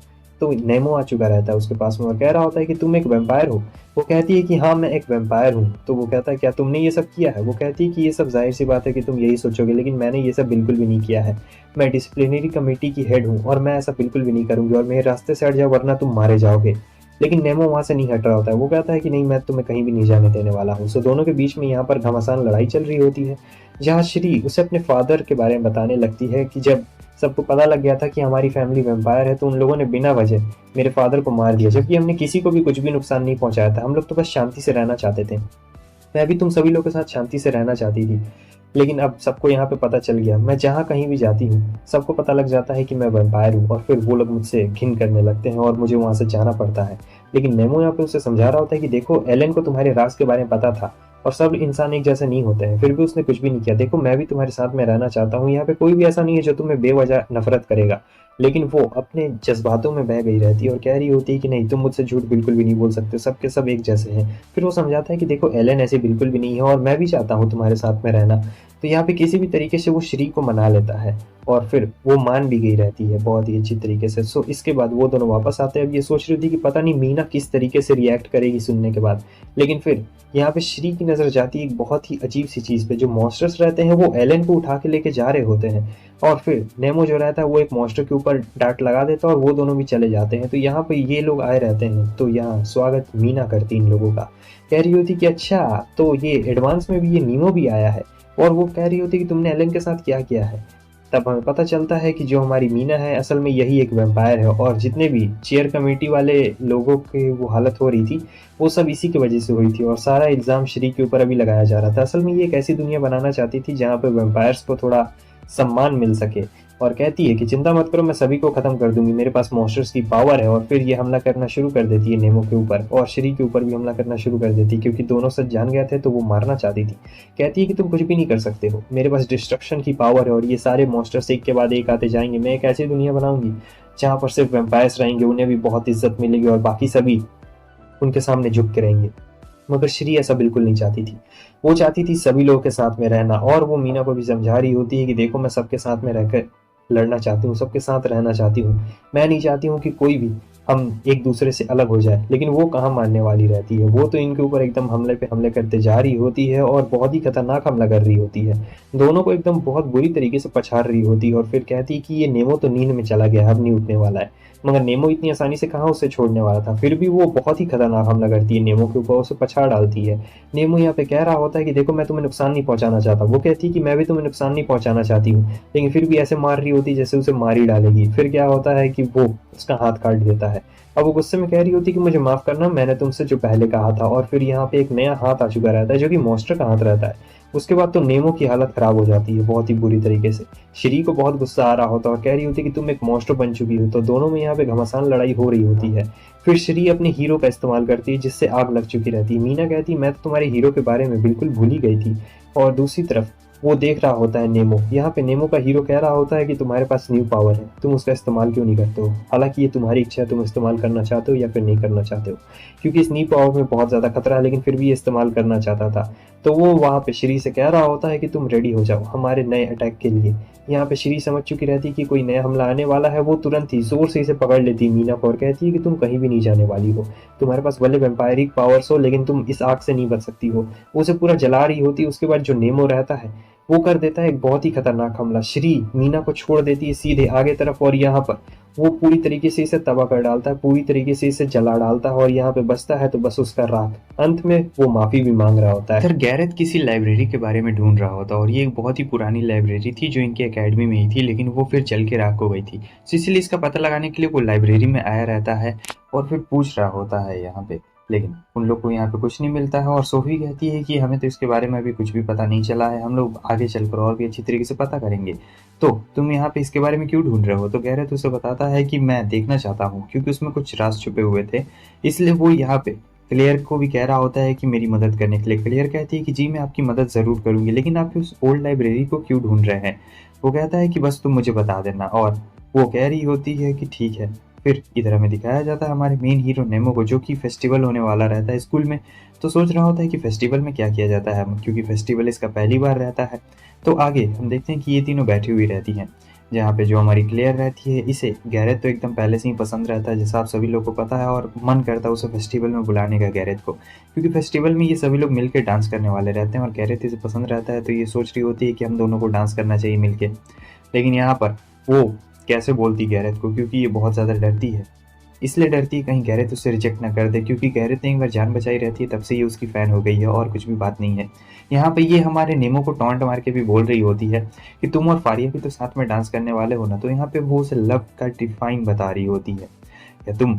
लेकिन यहाँ पे हमारा जो नेमो रहता है वो बहुत छोटा रहता है और वो इन सभी चीज़ों के बारे में बिल्कुल कुछ समझ ही नहीं रहा होता है। तो ये लोग कह रहे होते हैं कि मजाक करना बंद करो, तुम समझते नहीं हो क्या, तुम अब छोटे बच्चे बिल्कुल भी नहीं रहे हो। लेकिन फारिया जो रहती है वो एकदम नॉर्मल एक्ट कर रही होती है, ऐसे एक्ट कर रही होती है कि जैसे उसे कुछ फ़र्क ही नहीं पड़ता है कि वो क्या बोल रही है। तब क्लियर फिर से चिढ़ाते हुए कह रही होती है अच्छा ठीक है। और इधर हमें दिखाया जाता है कि ये दोनों भी इसे चिढ़ाते हुए कह रहे होते हैं कि अब तुम छोटे बच्चे बिल्कुल भी नहीं हो। लेकिन फिर यहाँ पे जोई को ये लोग चिढ़ाना शुरू कर देते हैं सोफ़ी के बारे में। तब ये लोग को पूछ रहे होते हैं कि तुम कितने के साथ जा रहे हो डांस करने के लिए। गिल्डान बता रहा होता है कि मुझे तो बहुत सारे ऑफर लेटर आए हुए हैं।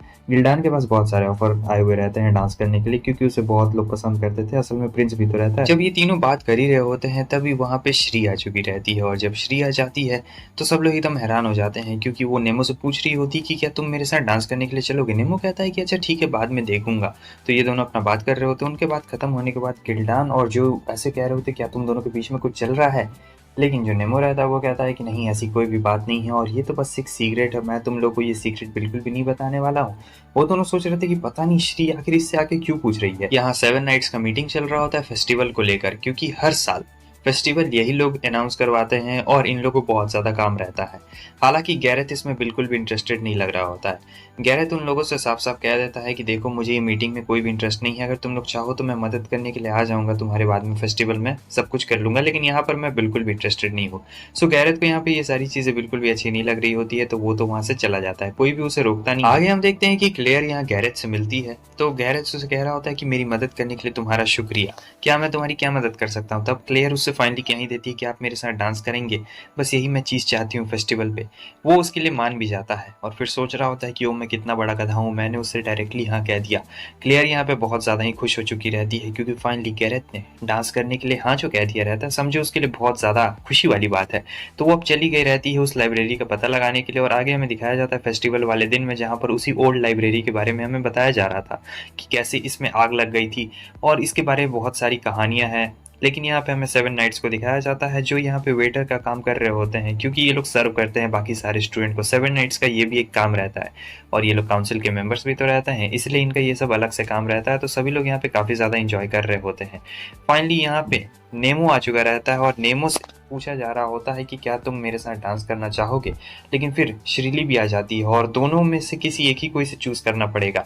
अब ये काफ़ी परेशान हो चुका रहता है कि दोनों में से किसे चूज़ किया जाए, लेकिन तब तक नेमो यहाँ पे बहाना बना देता है और फिर वहाँ से पतली गली ले लेता है। दूसरी तरफ हमें दिखाया जाता है सोफ़ी को। सोफ़ी के पास आता है और पूछता है कि लव क्या है। सोफ़ी यहाँ पे उसे लव का एक डिफाइन बताती है कि देखो, हर इंसान के प्रति तुम्हारा लव अलग अलग है, जैसे दोस्तों के प्रति अलग है, पेरेंट्स के प्रति अलग है, और बाकी सभी लोग के प्रति तुम्हारा लव अलग है। कोई तुम्हारे लिए बहुत ज़्यादा स्पेशल होगा, कोई तुम्हारे लिए कम स्पेशल है, और कोई तुम्हारे लिए स्पेशल नहीं होगा। वैसे तुम एक बढ़ते हुए बच्चे हो, तो तुम्हें इसके बारे में जानना बहुत ही ज़्यादा इंपॉर्टेंट है कि आखिर ये सारी चीज़ें होती क्या है। नेमो के लिए ये सब पहली पहली बार होता है, बहुत ही ज़्यादा इनोसेंट टाइप का बच्चा रहता है, तो उसे ज़्यादा कुछ इसके बारे में पता नहीं रहता है, इसलिए सोफ़ी उसे पूरे डिटेल में अभी नहीं बताती है कि लव के आगे भी कुछ होता है। सो नेमो श्रीली के पास आ जाता है और उसे लव के बारे में बताता है, और कहता है कि देखो, एलन को पता है कि तुम एक वैम्पायर हो, फिर भी वो तुम्हारा साथ दे रही है, तो मुझे लगता है कि मेरे साथ डांस करने से अच्छा है कि तुम्हें एलन के साथ डांस करना चाहिए। लेकिन श्रीली इस बात पे राजी नहीं हो रही होती, उसे बहुत ज़्यादा गुस्सा आ रहा होता है कि इसने उसे रिजेक्ट कर दिया, मगर फिर भी वो किसी भी तरीके से लास्ट मोमेंट पे उसे मना लेता है, और श्रीली मान गई रहती है। वो कहती है कि ठीक है, तुम फेरिस के साथ डांस कर लो, मेरा डांस करने का मूड बिल्कुल नहीं कर रहा है। लेकिन वो कह रहा होता है कि नहीं, तुम एलन के साथ डांस करना। और आगे हमें दिखाया जाता है कि क्लेयर फाइनली उस ओल्ड लाइब्रेरी में पहुंच गई रहती है। सोचती है कि डांस से पहले मुझे पता लगाना पड़ेगा, लेकिन अचानक से यहाँ पर जमीन हिलने लगती है और वो सीधा नीचे जाकर गिर चुकी रहती है। क्लेयर देखती है कि यहाँ पर बहुत सारी बुक है, और वो सोच रही होती है कि गैरेथ के लिए मुझे ये सब करना ही पड़ेगा, मैं यहाँ पे सारी चीज़ें ढूंढ के रहूंगी। ये अपने मैजिक का इस्तेमाल करती है, जहाँ पर इसे अंदर जाने का रास्ता दिखाई देता है। आगे हम देखते हैं कि सारे स्टूडेंट्स यहाँ पे डांस कर रहे होते हैं और काफ़ी मज़े कर रहे होते हैं। नेमो बहुत ज़्यादा मज़े कर रहा होता है फेरिस के साथ, और इधर हम देखते हैं कि ये बहुत ज़्यादा खुश भी रहता है, क्योंकि बहुत सारे लोग सब मज़े कर रहे होते हैं। ये दोनों का अपना अलग ही मज़ा रहता है, लेकिन सब काफ़ी अच्छे मज़े कर रहे होते हैं।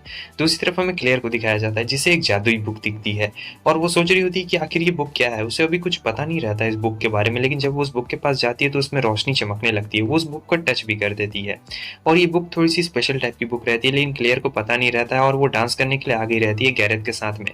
गैरेथ कहता है कि मैंने तुमसे प्रॉमिस किया था डांस करने का, तो आओ दोनों साथ मिलकर डांस करते हैं, क्योंकि तुम मेरी बहुत मदद कर रही हो। यहाँ पर ये बहुत खुश होती है, खुशी के मारे आंसू निकलने लगते हैं, क्योंकि ये इसकी ज़िंदगी का सबसे बेस्ट दिन रहता है। लेकिन अचानक से क्लेयर को कुछ होने लगता है। वो गैरेथ को कुछ कहना चाहती थी, लेकिन उससे पहले ही यहाँ पर क्लेयर की मौत हो जाती है। सब देख के एकदम शॉक हो गए थे कि आखिर ये क्या है, क्योंकि किसी ने भी पहले कभी भी ऐसी चीज़ बिल्कुल भी नहीं देखी हुई रहती है। अगले दिन हम देखते हैं कि सभी लोग उसका शोक मना रहे होते हैं। सभी यहाँ पे बहुत ज़्यादा दुखी रहते हैं, क्योंकि एक स्टूडेंट मेंबर यहाँ पे मारा जा चुका है। किसी को नहीं पता रहता है कि आखिर वो कैसे मरी है। सब लोग दुखी रहते हैं, लेकिन जो हमारा गैरेथ रहता है वो यहाँ पे नहीं था। वो इन सभी लोगों से बहुत ज़्यादा दूर था, क्योंकि उसे बहुत ज़्यादा अफसोस हो रहा था, और बहुत सारे लोग कह रहे होते हैं कि वो ओल्ड लाइब्रेरी में गई है, इसलिए ये सारी चीज़ें हुई है। हालांकि किसी को नहीं पता था कि आखिर बात क्या है, सच क्या है। यहाँ पे ये एकदम अपने आप को कोस रहा होता है। नेमो उसके पास में आता है, वो कहता है क्या तुम मुझसे प्यार करते थे? तब ये कहता है कि मैं नहीं करता था, लेकिन मुझे लगता है कि वो करती थी। काश काश मैंने भी उससे कह दिया रहता। ये सब मेरी वजह से हुआ है। मेरी वजह से वो लाइब्रेरी में गई। जब मैंने उससे कहा तभी वो लाइब्रेरी में गई। अगर मैं नहीं कहता तो उसके साथ ऐसा बिल्कुल भी नहीं होता। कैरेट ने यहाँ पे कसम खा लिया रहता है कि जिसने भी क्लियर को मारा है वो उसे ढूंढ के रहेगा, भले वो कोई भी चीज़ हो। आगे से वो किसी को कुछ भी नुकसान नहीं होने देगा। और नेमो से कहता है कि कैप्टन को कह देना कि मैं अकेले काम करने वाला हूँ कुछ दिन के लिए। आगे हम देखते हैं कि फेरिस जाके यहाँ पे हेडक्वार्टर्स में जाती है, जहाँ पे हेडक्वार्टर्स में उन्हें एक वॉल्केनो के बारे में बताया जा रहा होता है। तो ये जो वॉल्केनो है, यहाँ पे बहुत सारे मॉन्स्टर्स रहते हैं और उन मॉन्स्टर्स का लीडर भी उसी वॉल्केनो के अंदर रहता है। हालांकि इन्हें ज़्यादा कुछ इन्फॉर्मेशन के बारे में पता नहीं रहता है। तो ये लोग फेरिस और उसकी टीम को कह रहे होते हैं कि तुम लोग को वहाँ पे जाना और उनके लीडर को हराना है, क्योंकि हमारी बहुत सारी इंपॉर्टेंट चीज़ें उन मॉन्स्टर्स ने पहले ही तबाह कर डाली है। मगर फेरिस कह रही होती कि अभी ये चीज़ बिल्कुल भी ठीक बात नहीं है, क्योंकि देखिए अभी हमारे एक मेंबर की मौत हो चुकी है और सब लोग इस हालात में बिल्कुल भी नहीं है। हालांकि वो लोग वहाँ के लीडर का पता भी लगा लेते हैं, उसका नाम एमिस रहता है। फेरिस कहती है कि आपको कैसे पता कि उनके लीडर का नाम एमिस है? ये लोग बताते हैं कि देखो हमने पहले ही बहुत सारी इन्वेस्टिगेशन कर ली है, अब इसके आगे का काम तुम लोगों का है कि तुम लोग जाओगे और वहाँ पर हमला करोगे। देखो हम लोग भी नहीं चाहते हैं कि अभी इस माहौल में तुम लोग जाओ वैसे, लेकिन हमारे पास इसके अलावा कोई रास्ता नहीं और हमारे पास ज़्यादा इन्फॉर्मेशन भी नहीं है, क्योंकि अगर अभी हम लोग हमला नहीं करेंगे तो मॉन्स्टर्स की तादाद बहुत ज़्यादा बढ़ जाएगी। तो अब ये दोनों काफ़ी टेंशन में आगे रहते हैं।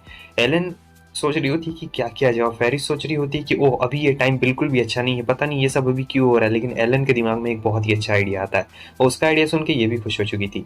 आगे हम देख रहे होते हैं, अब इन्हें प्लान के बारे में पता लग गया रहता है कि आगे क्या होने वाला है। सो नेमो एकदम रेडी रहता है क्योंकि वो हमला करने के लिए जा रहा होता है और पहले से सब चुस्त रहते हैं। गिल्डन भी पूरी तरीके से रेडी हो गया रहता है। वो पहले उसके ऊपर काबू कर लिया था ना उसी के हीरो ने, लेकिन अब वो पूरी तरीके से ठीक है और लड़ने के लिए एकदम। मगर नेमो यहाँ पे काफी ज्यादा उदास था और वो कहीं जाने की सोच रहा था। सो वो क्लेयर के ग्रेवयार्ड के पास में आ जाता है। वहां पर सोफी भी आती है। नेमो को काफी दुख था कि उसका मतलब एक साथी ऐसे ही मारा गया है। सोफी कहती है कि तुम बहुत ही ज्यादा अच्छे हो, मतलब तुम बहुत ही ज्यादा काइंड हार्टेड हो और तुम्हारे जैसे बच्चे बहुत ही कम देखने को मिलते हैं। और इसे क्लेयर की बहुत ज्यादा ही फिक्र हो रही थी और सोच रहा था कि पता नहीं वो क्यों चली गई। तब यहाँ पे एक फेमस डायलॉग मारती है कि ग्रेट पावर्स के साथ ग्रेट रिस्पॉन्सिबिलिटीज भी आती है और मैं चाहती हूँ कि तुम यहाँ के सभी लोगों को बचाओ, सभी को सेव करो, कोई भी यहाँ पे मरना नहीं चाहिए। सीन यहाँ से कट होता है, हमें फारिया और उसके हीरो को दिखाया जाता है, जहाँ पे उसकी हीरो कह रही होती है कि इस मिशन के खत्म होने के बाद मुझे तुम्हें एक इंपॉर्टेंट बात बतानी है, मुझे तुम्हें उस लाइब्रेरी के बारे में एक बहुत ही ज्यादा इंपॉर्टेंट बात बतानी है। फेरिया भी सोचती है। दूसरी तरफ हम गैरेथ को देखते हैं जो लाइब्रेरी में सर्च कर रहा होता है और उसे पता लग चुका रहता है कि फर्स्ट लाइब्रेरियन का नाम जीनियस है और उसने हम लोग को धोखा देके मॉन्स्टर्स का साथ दे दिया था, लेकिन जो फारिया की हीरोइन है उसने उसे मार दिया था। लेकिन वहां पर एक कर्स है, उसकी वजह से वो भी मारी गई थी। अब ये सोच रहा होता है कि कहीं इसी कर्स कहीं क्लियर की जान तो नहीं ना ले ली, मैं इसकी तह तक जाऊंगा। आगे हम देखते हैं कि फारिया सुबह उठ जाती है और वो गाना गा रही होती है। जब वो गाना गाती है तो नेमो आ जाता है। वो कहती है कि मैंने तुम्हें डिस्टर्ब तो नहीं ना किया? नेमो कहता है कि नहीं। फिर वो बता रही होती है अपने बचपन के बारे में कि पता है बचपन से मुझे ट्रेन किया जा रहा था कि मैं लोगों की मदद करूं, मुझे एक हीरो बनाने की कोशिश की जा रही थी और देखो अभी मैं एक हीरो बन भी गई हूँ। लेकिन मुझे नहीं पता है कि मैं किस लिए बॉर्न हुई हूँ, मैं कभी हीरो बनना चाहती भी थी या फिर कभी हीरो नहीं बनना चाहती थी, मुझे इसके बारे में नहीं पता है। लेकिन नेमो कहता है कि नहीं तुम एक हीरो हो क्योंकि तुमने मुझे बताया है, तुमने बहुत सारे लोगों को बचाया है और बहुत सारे लोग तुम्हें प्यार भी करते हैं क्योंकि तुमने उन लोगों को बचाया है। और यहाँ ये लोग अब मिशन में आ चुके रहते हैं। सो मिशन में आने के बाद इन लोगों ने एकदम पूरा सेट कर लिया रहता है कि किस तरीके से कौन किस पोजीशन पे रहेगा और कहाँ से ये लोग हमला करने वाले हैं। सो जो हमारा जोई और गिल्डान है वो लोग नीचे से पहले घेरेंगे ताकि मॉन्स्टर्स यहाँ से भाग ना पाए। जितनी मॉन्स्टर्स आते हैं उन सभी मॉन्स्टर्स को मारेंगे और फिर जो फारिस, नेमो, श्रिली और एलन है वो अंदर जाएंगे और जो मॉन्स्टर का मेन लीडर है उसे हराएंगे। सो ये लोग यहाँ पे अंदर पहुंच के रहते हैं। हालांकि इन लोग को देखना पड़ रहा होता है अंदर में, क्योंकि बाहर तो सारे मॉन्स्टर्स लड़ रहे होते हैं हमारे जोई और गिल्डान से। गैरेथ यहाँ पे आया हुआ नहीं रहता है, वो अपना अलग ही मिशन पे लगा हुआ रहता है लाइब्रेरी वाले में। सो इन्हीं लोगों को यहाँ पर आके इस मिशन को पूरा करना रहता है। फिर यहाँ पे इन लोगों को मिलते हैं कुछ विलन्स और यहाँ पर ये जो विलन्स रहते हैं ये कोई नॉर्मल विलन्स नहीं रहते, इनके पास भी हीरोज की पावर रहती है, समझे। तो ये जो विलन से बहुत ही ज्यादा तगड़े हैं और ये भी एक तरीके के सक्सेसर हैं। नेमो और बाकी सब लोग देख के हैरान हो जाते हैं और ये लोग बहुत ज्यादा पावरफुल भी रहते हैं, जैसे कि इनको टक्कर देने में काफी ज्यादा इन तीनों को प्रॉब्लम आ रही होती है और इनकी जो स्पीड होती है और फाइटिंग का स्टाइल रहता है ये बहुत ज़्यादा अलग रहता है। तो हीरोज़ और विलन्स की लड़ाई में यहाँ पर हीरोज़ हार रहे होते हैं, विलन्स का दबदबा रहता है और इनके पास जो पावर रहती है हीरोज़ की वो बहुत ही ज़्यादा स्पेशल टाइप की रहती है। बाहर तो ये दोनों किसी भी तरीके से संभाल रहे होते हैं, लेकिन अंदर में उन लोग को काफ़ी ज़्यादा प्रॉब्लम्स का सामना करना पड़ रहा होता है, क्योंकि स्ट्रेंथ में बहुत ज़्यादा ज़मीन आसमान का यहाँ पे फ़र्क होता है। फिर भी यहाँ पे नेमो अपना दिमाग लड़ा रहा होता है, क्योंकि नेमो सबसे ज़्यादा चालाक रहता है एक तरीके से और वो ऐसे टैक्टिक्स में बहुत ज़्यादा माहिर रहता है। फिर भी यहाँ पे काफ़ी दिक्कत आ रही होती है। इन विलन्स में 2 लड़के और 1 लड़की है और आगे हम देख रहे होते हैं कि वो लड़की एकदम दबदबा बना रही होती है, यहाँ पर पूरा एकदम पावर चल रहा होता है और साथ में फेरिस को चोट लग चुकी रहती है। श्रीली भी यहाँ पे काफ़ी घायल रहती है। नेमो की भी हालत यहाँ पे खराब रहती है, क्योंकि वो अकेले कितना ज़्यादा टिकेगा, ज़्यादा तो टिक बिल्कुल भी नहीं सकता है। नेमो इन लोगों को मारना नहीं चाहता था। तभी हमें इनके लीडर को दिखाया जाता है, जो कह रहा होता है कि अब ना मज़ा आने वाला है, बहुत ज़्यादा मज़ा आएगा। क्योंकि यहाँ पर वो पूरा देख रहा होता है, अपने कमरे से ही देख रहा होता है कि किस तरीके से यहाँ पर क्या सारी चीज़ें चल रही है और ये सन ऑफ डिस्ट्रक्शन रहते हैं, समझे, और इनके पास गॉड ऑफ डिस्ट्रक्शन की पावर रहती है। सन ऑफ डिस्ट्रक्शन मतलब गॉड ऑफ डिस्ट्रक्शन का बेटा। हमें गैरेथ को दिखाया जाता है जो लाइब्रेरी में पहुंचा हुआ था और उसे लाइब्रेरी में ये सबूत मिलते हैं कि ये जो ओल्ड लाइब्रेरी है यहाँ पर पहले से ही बहुत सारे मॉन्स्टर्स हैं और इन मॉन्स्टर्स ने इस पे हमला करना शुरू कर दिया रहता है। तो ये पूरी तरीके से रेडी रहता है, ये भी अपनी तलवार निकाल लेता है मॉन्स्टर्स को मारने के लिए। आगे हमें इन हीरोज़ के बारे में पता चलता है कि ये लोग म्यूटेंट है, मतलब इन लोग को नेचुरली अपनी पावर नहीं मिली है जिस तरीके से नेमो और बाकी सभी लोगों को मिली है। इन लोग के अंदर ज़बरदस्ती फोर्स करके उस पावर को डाला गया है और इनके अंदर के जो हीरोज़ है वो लॉक है। हालांकि इनकी जो पावर है वो हमारे हीरोज़ से बहुत ज़्यादा रहती है और हमारे हीरोज़ को यहाँ पे काफ़ी ज़्यादा प्रॉब्लम का सामना करना पड़ रहा होता है, जहाँ पे फारिया और जो शीरी रहती है वो लोग तो एकदम पीछे हट चुके रहते हैं और ये लोग का पावर बहुत ही ज़्यादा हाई रहता है, मतलब इतना ज़्यादा हाई रहता है कि उन लोग को इतनी प्रॉब्लम आ रही होती है। सब अपनी पूरी जी जान लगा रहे होते हैं, चाहे वो जोई हो, गिल्डान हो, गैरेथ हो, नेमो हो, फारिया हो, श्रेले हो, सब लोग अपनी पूरी जान लगा रहे होते हैं और यहाँ धीरे धीरे बाहर में मॉन्स्टर्स भी होना कम हो रहे होते हैं। इसका मतलब ये दोनों बहुत ही अच्छी तरीके से यहाँ पर अटैक कर रहे होते हैं। लेकिन सबसे मेन काम तो रहता है हमारे सन ऑफ डिस्ट्रक्शन का, जो कि ये इनका लीडर रहता है। अब ये कह रहा होता है कि तुम सभी लोग मेरे मुट्ठी में हो, तुम सभी लोग यहाँ से बच के नहीं जाने वाले हो, मैं तुम लोग को तबाह कर डालूंगा। और फिर हमें पता लगता है कि ये लोग अपनी पावर बढ़ा रहे होते हैं, इनकी पावर बहुत ही ज़्यादा होती है। सो ये लोग अब हराने की कोशिश कर रहे होते हैं और पूरी तरीके से मारने की कोशिश कर रहे होते हैं उन तीनों को। तो हम देखते हैं कि जो विलन्स रहते हैं ये अपना प्रवचन दे रहे होते हैं यहाँ पर और इनकी पावर बहुत ज़्यादा रहती है। हालांकि एक ने अपना कंट्रोल खो दिया रहता है यहाँ पर अपनी पावर से और वो अपने साथियों को ही उल्टा नुकसान पहुंचा देता है। हालांकि फारिया, नेमो और श्रीलो को यहाँ पे बहुत ज़्यादा चोट पहुंचती है, लेकिन उसने अपने ही साथियों को बहुत ज़्यादा नुकसान पहुंचा दिया रहता है। ये और इनके जो अंदर के हीरोज जो लॉक रहते हैं वो अब छूट चुके रहते हैं। इसका मतलब वो अपने से काम कर सकते हैं। तो एक बंदा तो यहाँ पर ओवरलोड के कारण फट जाता है, दूसरा वाला जो ये रहता है वो कहता है कि अब बस बहुत हो गया, मैं यहाँ पे नहीं रह सकता हूँ। सो एक यहाँ पे फट गया रहता है, श्रीले ने इसकी जान ले ली रहती है और ये एकदम पूरी तरीके से आग में भस्म हो गया रहता है। सच कहूँ तो इसका बहुत ही खतरनाक सीन हो गया था। और दूसरा जो ये रहता है ये तो यहाँ से भाग गया था, कहता है मैं बचना चाहता हूँ। तीसरी ये लड़की बच गई रहती है। सो नेमो और ये लड़की आमने सामने रहते हैं और दूसरी तरफ हम देखते हैं कि सोफी आ गई रहती है हमारे गैरेथ की मदद करने के लिए। वो कहता है कि तुम यहाँ पे क्या कर रही हो, और ये यहाँ पर अपनी लड़ाई लड़ रहे होते हैं। तो अब 3v1 हो चुका रहता है और पूरी तरीके से ये लोग रहते हैं, जहाँ पे हमारा नेमो कहता है कि तुम दोनों जाओ इनके लीडर के पास, मैं इस लड़की को अकेले संभाल लूंगा। मगर वो लोग कहते हैं कि जिंदा वापस जरूर लौट के आना। फिर ये कहता है कि जिस तरीके से तुम बॉर्न हुई हो उस तरीके से मैं भी बॉर्न हुआ हूँ। तभी से पता चलता है कि नेमो भी हम ही लोगों में से एक है। इसका मतलब नेमो भी कोई नॉर्मल हीरो नहीं है, नॉर्मल ये अलग है। लेकिन नेमो ने अपनी दिल की बात सुनी थी, इसलिए वो बुरा नहीं है और वो उस लड़की को भी यही बता रहा होता है कि तुम भी अपनी दिल की बात सुनो, इनकी बात बिल्कुल भी मत सुनो। मगर वो नहीं सुन रही होती है और यहाँ पे इन दोनों के बीच में लड़ाई होना बहुत ही जोरदार शुरू हो चुकी रहती है। पहले तो देखने में ऐसा लग रहा होता है कि हमारा नेमो हार रहा है, लेकिन ऐसा नहीं रहता है। नेमो यहाँ पे अपनी टैक्टिक्स का इस्तेमाल कर रहा होता है और धीरे धीरे उस लड़की को अपने और भी ज्यादा क्लोज लेके आ रहा होता है और फिर घुमा के दे रहा होता है। मतलब इतनी तेज से वो किक मारता है उसे कि वो सीधे जाकर गिर जाती है और फिर इसे बेहोशी आने लगती है और सोच रही होती है क्या मैं यहाँ पे मरने वाली हूँ, मैं मरना नहीं चाहती हूँ। तभी उसकी हीरो बाहर निकलती है और कहती है कि अगर तुम अच्छे काम करोगी तब मैं तुम्हें अपनी पावर दूंगी और तुम जिंदा हो सकती हो, मतलब नेमो तुम्हें माफ कर देगा। और यहाँ पे वो एक्सेप्ट कर लेती है। इसका मतलब वो बुरी नहीं है, अब वो भी अच्छी हो चुकी हो और वो भी हमारे नेमो की टीम में ही रहती है। सो अब यहाँ पर ये इन लोगों ने अच्छाई का साथ चुन लिया रहता है और फिर नेमो से अपना हाथ देता है। नेमो के बारे में यहाँ पे एक राज पता चलता है कि नेमो नॉर्मल नहीं है। नेमो ने बहुत सारे लोगों से झूठ बोला है और वो बहुत ज़्यादा ही झूठ बोलता है। देखने में ऐसा लगता है नॉर्मल, लेकिन ये नॉर्मल बिल्कुल नहीं है, अब नॉर्मल बंदा है। और वो कह रही होती है मगर तुम, तब नेमो कहता है कि चुपचाप चलो। आगे हमें दिखाया जाता है इसे लीडर को, जहाँ पे इसका साथी आया रहता है और बता रहा होता है सभी चीज़ों के बारे में। तब वो काफ़ी गुस्सा होता है और कहता है कि तुम यहाँ पर भाग के आ गए, मतलब मुझे तुम्हारे जिंदा रहने से कोई फर्क नहीं पड़ता है।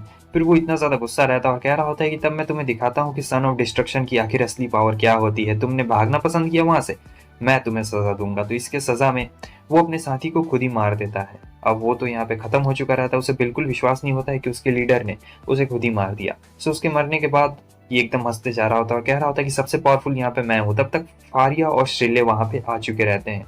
वो दोनों ये नजारा देख के काफी एकदम हैरान हो जाते हैं और कह रहे होते हैं, तो तुमने अपने साथी को खुद मारा है, ऐसा मत कहना। लेकिन वो कहता है कि हाँ, मैंने ही इसे मारा है क्योंकि ये बहुत ज्यादा कमजोर है और तुम लोग भी अब यहाँ पे मारे जाओगे। कोई भी यहाँ पे जिंदा नहीं बचने वाला है क्योंकि मैं हूँ सन ऑफ डिस्ट्रक्शन। मेरे पास बहुत ज्यादा पावर है, मेरे पास गॉड ऑफ डिस्ट्रक्शन की सारी पावर है। तुम में से यहाँ पर कोई भी नहीं बचने वाला है। फारिया और श्रीले दोनों एकदम यहाँ पे रेडी हो चुके रहते हैं क्योंकि उन्हें पता रहता है कि क्या घटना घटने वाली है। दूसरी तरफ गैरेथ और सोफी को किसी के बारे में पता चलता है, कोई ऐसा शख्स जो इनके एकेडमी के अंदर है, लेकिन वो इन लोगों के जैसा नहीं है। हो सकता है कि वो कोई स्पाई हो, लेकिन गैरेथ को यहाँ पे शक हो रहा होता है हमारे नेमो के ऊपर। हालांकि वो डायरेक्टली उसका नाम तो नहीं लेता है, लेकिन उसे बहुत ज्यादा शक नेमो के ऊपर हो रहा होता है। गैरेथ बहुत ज्यादा तेज और चालाक बंदा रहता है, मैं आप लोगों को पहले ही बता दूं, तो हो सकता है कि उसका शक सही भी निकल सकता है। हमें एलन की कहानी को दर्शाया जाता है। असल में जब एलन छोटी थी तभी से उसके पास ये पावर्स रहती है कि वो फ्यूचर देख सकती थी, इसलिए वो ज्यादा लोगों के साथ घुलती मिलती नहीं थी क्योंकि उसे पता था कि सबका फ्यूचर क्या होने वाला है, सब लोग आगे जाकर मरने वाले हैं। इसलिए वो कभी भी किसी के साथ भी नहीं मिलती जुलती थी और इसकी जो हीरो थी उसके पास भी लगभग यही सेम पावर्स थी। तो आज तक ये कभी कोई अच्छा दोस्त नहीं बना पाई, लेकिन एक दिन इसे फारिया दिखाई देती है और फिर फारिया के साथ इसकी बहुत ही अच्छी दोस्ती हो जाती है। मतलब बॉन्डिंग बहुत ही ज्यादा बढ़िया हो जाता है फारिया के साथ, और स्कूल के साथ साथ जितनी भी चीजें होती है सारी चीजें ये फारिया के साथ ही करती थी। मतलब इतना अच्छा उसका बेस्ट फ्रेंड बन गया था। फारिया इसकी इकलौती और पहली दोस्त रहती है। और फिर एलन अपने हीरो से बात कर रही होती है जहाँ पर उसकी हीरो कहती है कि तुम्हें पता है ना, अगर तुमने मेरी पावर का इस्तेमाल किया तो वर्स्ट केस में तुम मारी भी जा सकती हो। लेकिन एलन ये रिस्क लेने के लिए पहले से ही रेडी रहती है और कहती है कि मैं तुम्हारी पावर का इस्तेमाल करना चाहती हूँ, इससे कोई फर्क नहीं पड़ता कि क्या होने वाला है। आगे हमें दिखाया जाता है कि ये लोग लड़ाई लड़ रहे होते हैं और वहाँ जो लीडर रहता है ये बहुत ही ज्यादा पावरफुल रहता है। फारिया पीछे एकदम गिरने वाली रहती है, लेकिन तब तक हमारा नेमो वहाँ पे आ गया रहता है। नेमो को देखते ही वो कह रहा होता है कि तुम्हारा स्वागत है, और साथ ही साथ पीछे वो लड़की भी रहती है। और हमें बाहर में दिखाया जाता है कि कैसे ये सभी लोग एकदम जीत हासिल कर रहे होते हैं। बाहर में इन्हें कोई भी प्रॉब्लम नहीं होती है। तो बाहर का तो मैटर एकदम सॉल्व हो गया था। अब बात रहती है अंदर की, और इन लोगों ने एक आवर ग्लास भी लगा दिया रहता है क्योंकि एलन ने कहा रहता है इस आवर ग्लास को लगाने के लिए, और इस आवर ग्लास को लगाने से जो हमारा लीडर है इसकी पावर कम होगी। और ये कहता है स्वागत है तुम्हारा सन ऑफ डिस्ट्रक्शन। किसी को समझ में नहीं आता है कि आखिर वो हमारे नेमो को सन ऑफ डिस्ट्रक्शन क्यों कह रहा है।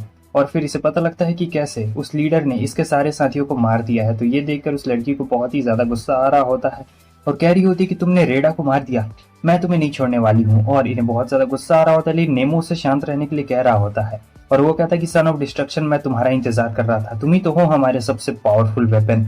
लेकिन यहाँ पर ये बहुत ज्यादा गुस्सा रहती है और कहती है कि मैं तुम्हें नहीं छोड़ने वाली हूँ। वो जाती है हमला करने के लिए, लेकिन लीडर बहुत ही ज्यादा पावरफुल रहता है, वो लीडर के सामने टिक ही नहीं पाती है। उसके बाद अब ये दोनों आमने सामने में रहते हैं और लीडर कहता है कि चलो देखता हूँ कि तुम एक ट्रू हीरो को हरा सकते हो या फिर नहीं हरा सकते हो। किसी को कुछ पता नहीं रहता है। अब यहाँ पर इनके बीच में बहुत ही घमासान लड़ाई होने वाली रहती है। दूसरे सीन में हमें सोफी और गैरेथ को दिखाया जाता है जहाँ पे सोफी कर्स के बारे में उसे बता रही होती है और ये कर्स सोफी को भी रहता है। गैरेथ कहता है कि तुमने हमें पहले क्यों नहीं बताया। सोफी कहती है कि मैं पहले बताना चाहती थी, लेकिन मेरे पास एक सीक्रेट है। वो हमारे नेमो के सीक्रेट के बारे में जानती थी और वही बात वो गैरेथ को बताने वाली रहती है। कहती है कि एक बहुत बड़ा राज है। गैरेथ कहता है कि क्या राज है, क्योंकि इससे क्लेयर की मौत का भी राज एकदम जुड़ा हुआ है। सारी चीजें यहाँ पर उसे क्लियर होने वाली रहती है हमारे गैरेथ को। तो वो धीरे धीरे करके उसे बता रही होती है और इधर हमें दिखाया जाता है कि इनकी लड़ाई चल रही होती है जहाँ पर लीडर ने तीनों को एकदम बुरी तरीके से पछाड़ डाला रहता है और वो हमारे नेमो को एकदम टॉर्चर कर रहा होता है ताकि उसके अंदर की जो असली पावर है, वो रियल पावर इसके अंदर से बाहर आ जाए। और वो बहुत ही बुरी तरीके से यहाँ पे टॉर्चर हो रहा होता है। लेकिन तब तक वहाँ पे एलन आ जाती है। एलन को देख के वो लीडर थोड़ा सा घबरा चुका रहता है। एलन यहाँ पे आई रहती है अपने फॉर्म के साथ, हीरो फॉर्म के साथ। श्रीली कह रही होती है कि मैंने उसे कभी भी ऐसे बदलते हुए नहीं देखा है। एलन कहती है कि चिंता मत करो, सब चीज अब यहाँ पे ठीक हो जाएगा। एलन अपने पावर के बारे में बताती है कि वो टाइम को कंट्रोल कर सकती है, जिसे सुन के सब लोग डर चुके रहते हैं क्योंकि टाइम को कंट्रोल करना बहुत ही ज्यादा भयंकर वाली चीज रहती है। हालांकि पहले से ही फारिस को पता रहता है कि इससे एलन की जान जा सकती है, लेकिन फिर भी ये टाइम को मैनिपुलेट कर देती है। अब यहाँ पे वो लीडर उसके ऊपर हमला करता है, मगर इसके हमले इतने ज्यादा ताकतवर नहीं होते हैं। एलन को ज्यादा देरी भी नहीं लगती है और यहाँ पर वो बड़े आराम से उस लीडर को हरा देती है और उसका आवर ग्लास भी टूट चुका रहता है, तो अब ये तीनों भी लीडर को हरा सकते हैं। मतलब लीडर की पावर काम नहीं करेगी, लेकिन यहाँ पे उसे चक्कर आ जाते हैं। श्रीली पूछ रही होती है कि तुम ठीक तो हो ना, एलन ठीक रहती है और फिर ये दोनों जाते हैं।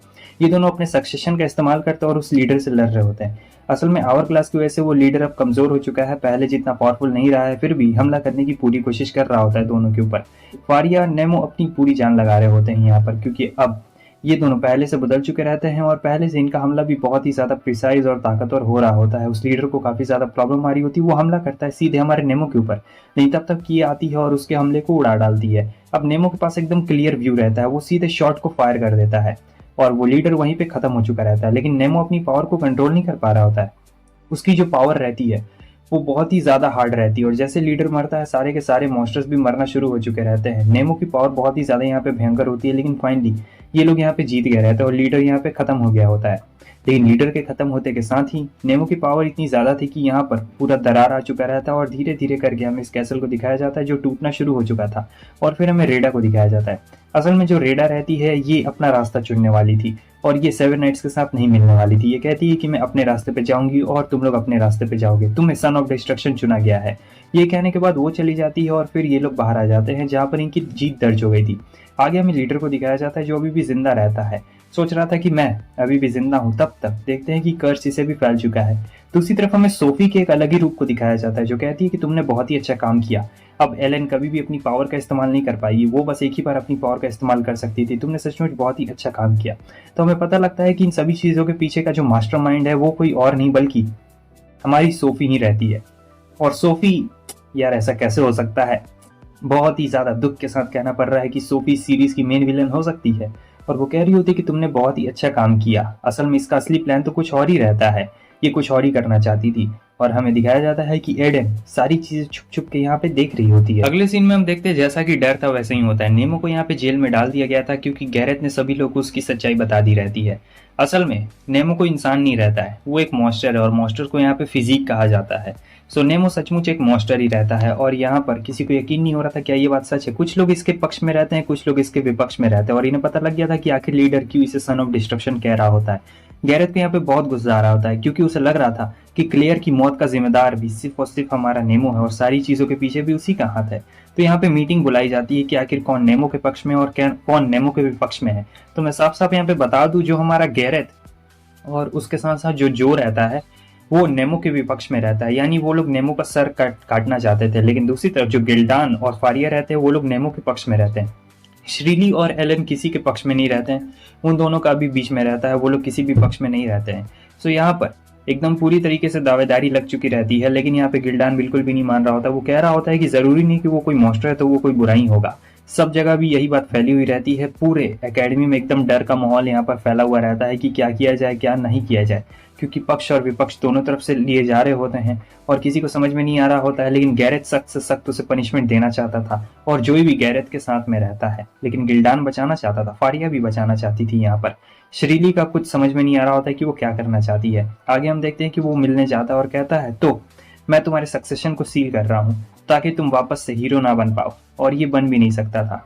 तो असल में जो हमारा गैरेथ रहता है उसे पहले से पता रहता है कि ये देखिए एक मॉन्स्टर इसका हाथ आप देख सकते हैं, और कहता है कि तुमने ही क्लियर को मारा। उसे नेमो के हीरो के बारे में पता रहता है जिसका नाम जीनियस रहता है और इसके बारे में उसे सोफी ने बताया था। असल में ये आके सारी बातें सुन रही होती है फेरियो और ये बताता है कि हाँ मैं एक आर्टिफिशियल सक्सेसर हूँ, मैं एक मॉन्स्टर हूँ और मेरे बहुत सारे सिबलिंग्स हैं। सचमुच बहुत सारे सिबलिंग्स थे और वो लोग सभी पे एक एक करके ट्राई कर रहे थे, लेकिन मैं मरना नहीं चाहता था, मैं नहीं मरना चाहता था। असल में ये कोई इंसान नहीं रहता, ये एक मॉन्स्टर रहता है जिसने इंसान का रूप लिया हुआ रहता है और ये नहीं मरना चाहता था, इसलिए ये उस लेबोरेटरी से भाग गया। लेकिन ये सचमुच बुरा नहीं रहता और फिर हमें पता लगता है कि जो इसका सक्सेसर है जीनियस यानी नेमो का हीरो, हमारे फारिया की हीरोइन ने उसे मारा था क्योंकि जो जीनियस है वही फर्स्ट लाइब्रेरी का ओनर है, समझे। तो यहाँ पर बात बहुत ही ज्यादा कंफ्यूजिंग रहती है, लेकिन हमारा नेमो किसी को नहीं मारना चाहता था और ये सारा जाल बिछाया हुआ रहता है सोफी का और किसी का नहीं।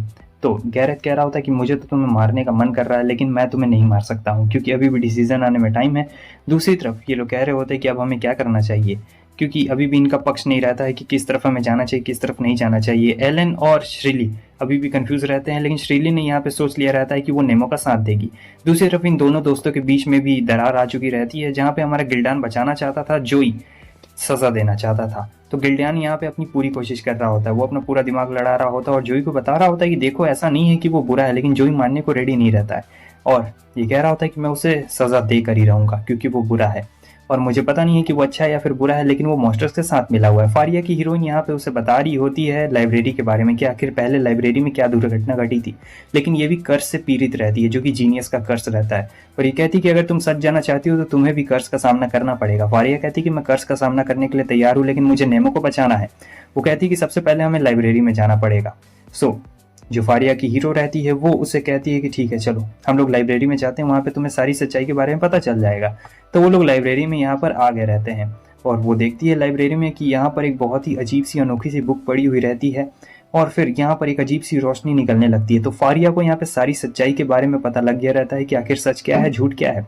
आगे हम देखते हैं कि गिल्डान अपनी कोशिश कर रहा होता है, जो अपने मास्टर को किसी भी तरीके से मनाने की कोशिश कर रहा होता है कि वो नेमो का जो सज़ा है उसे और आगे बढ़ा दे ताकि उसका सर अभी कलम ना हो सके, और वो किसी भी तरीके से यहाँ पर कामयाब हो जाता है। उसके बाद वो श्रीली से मिलता है, जहाँ पर श्रीली बताती है कि मैं नेमो के साथ हूँ और मैं उसे बचाना चाहती हूँ।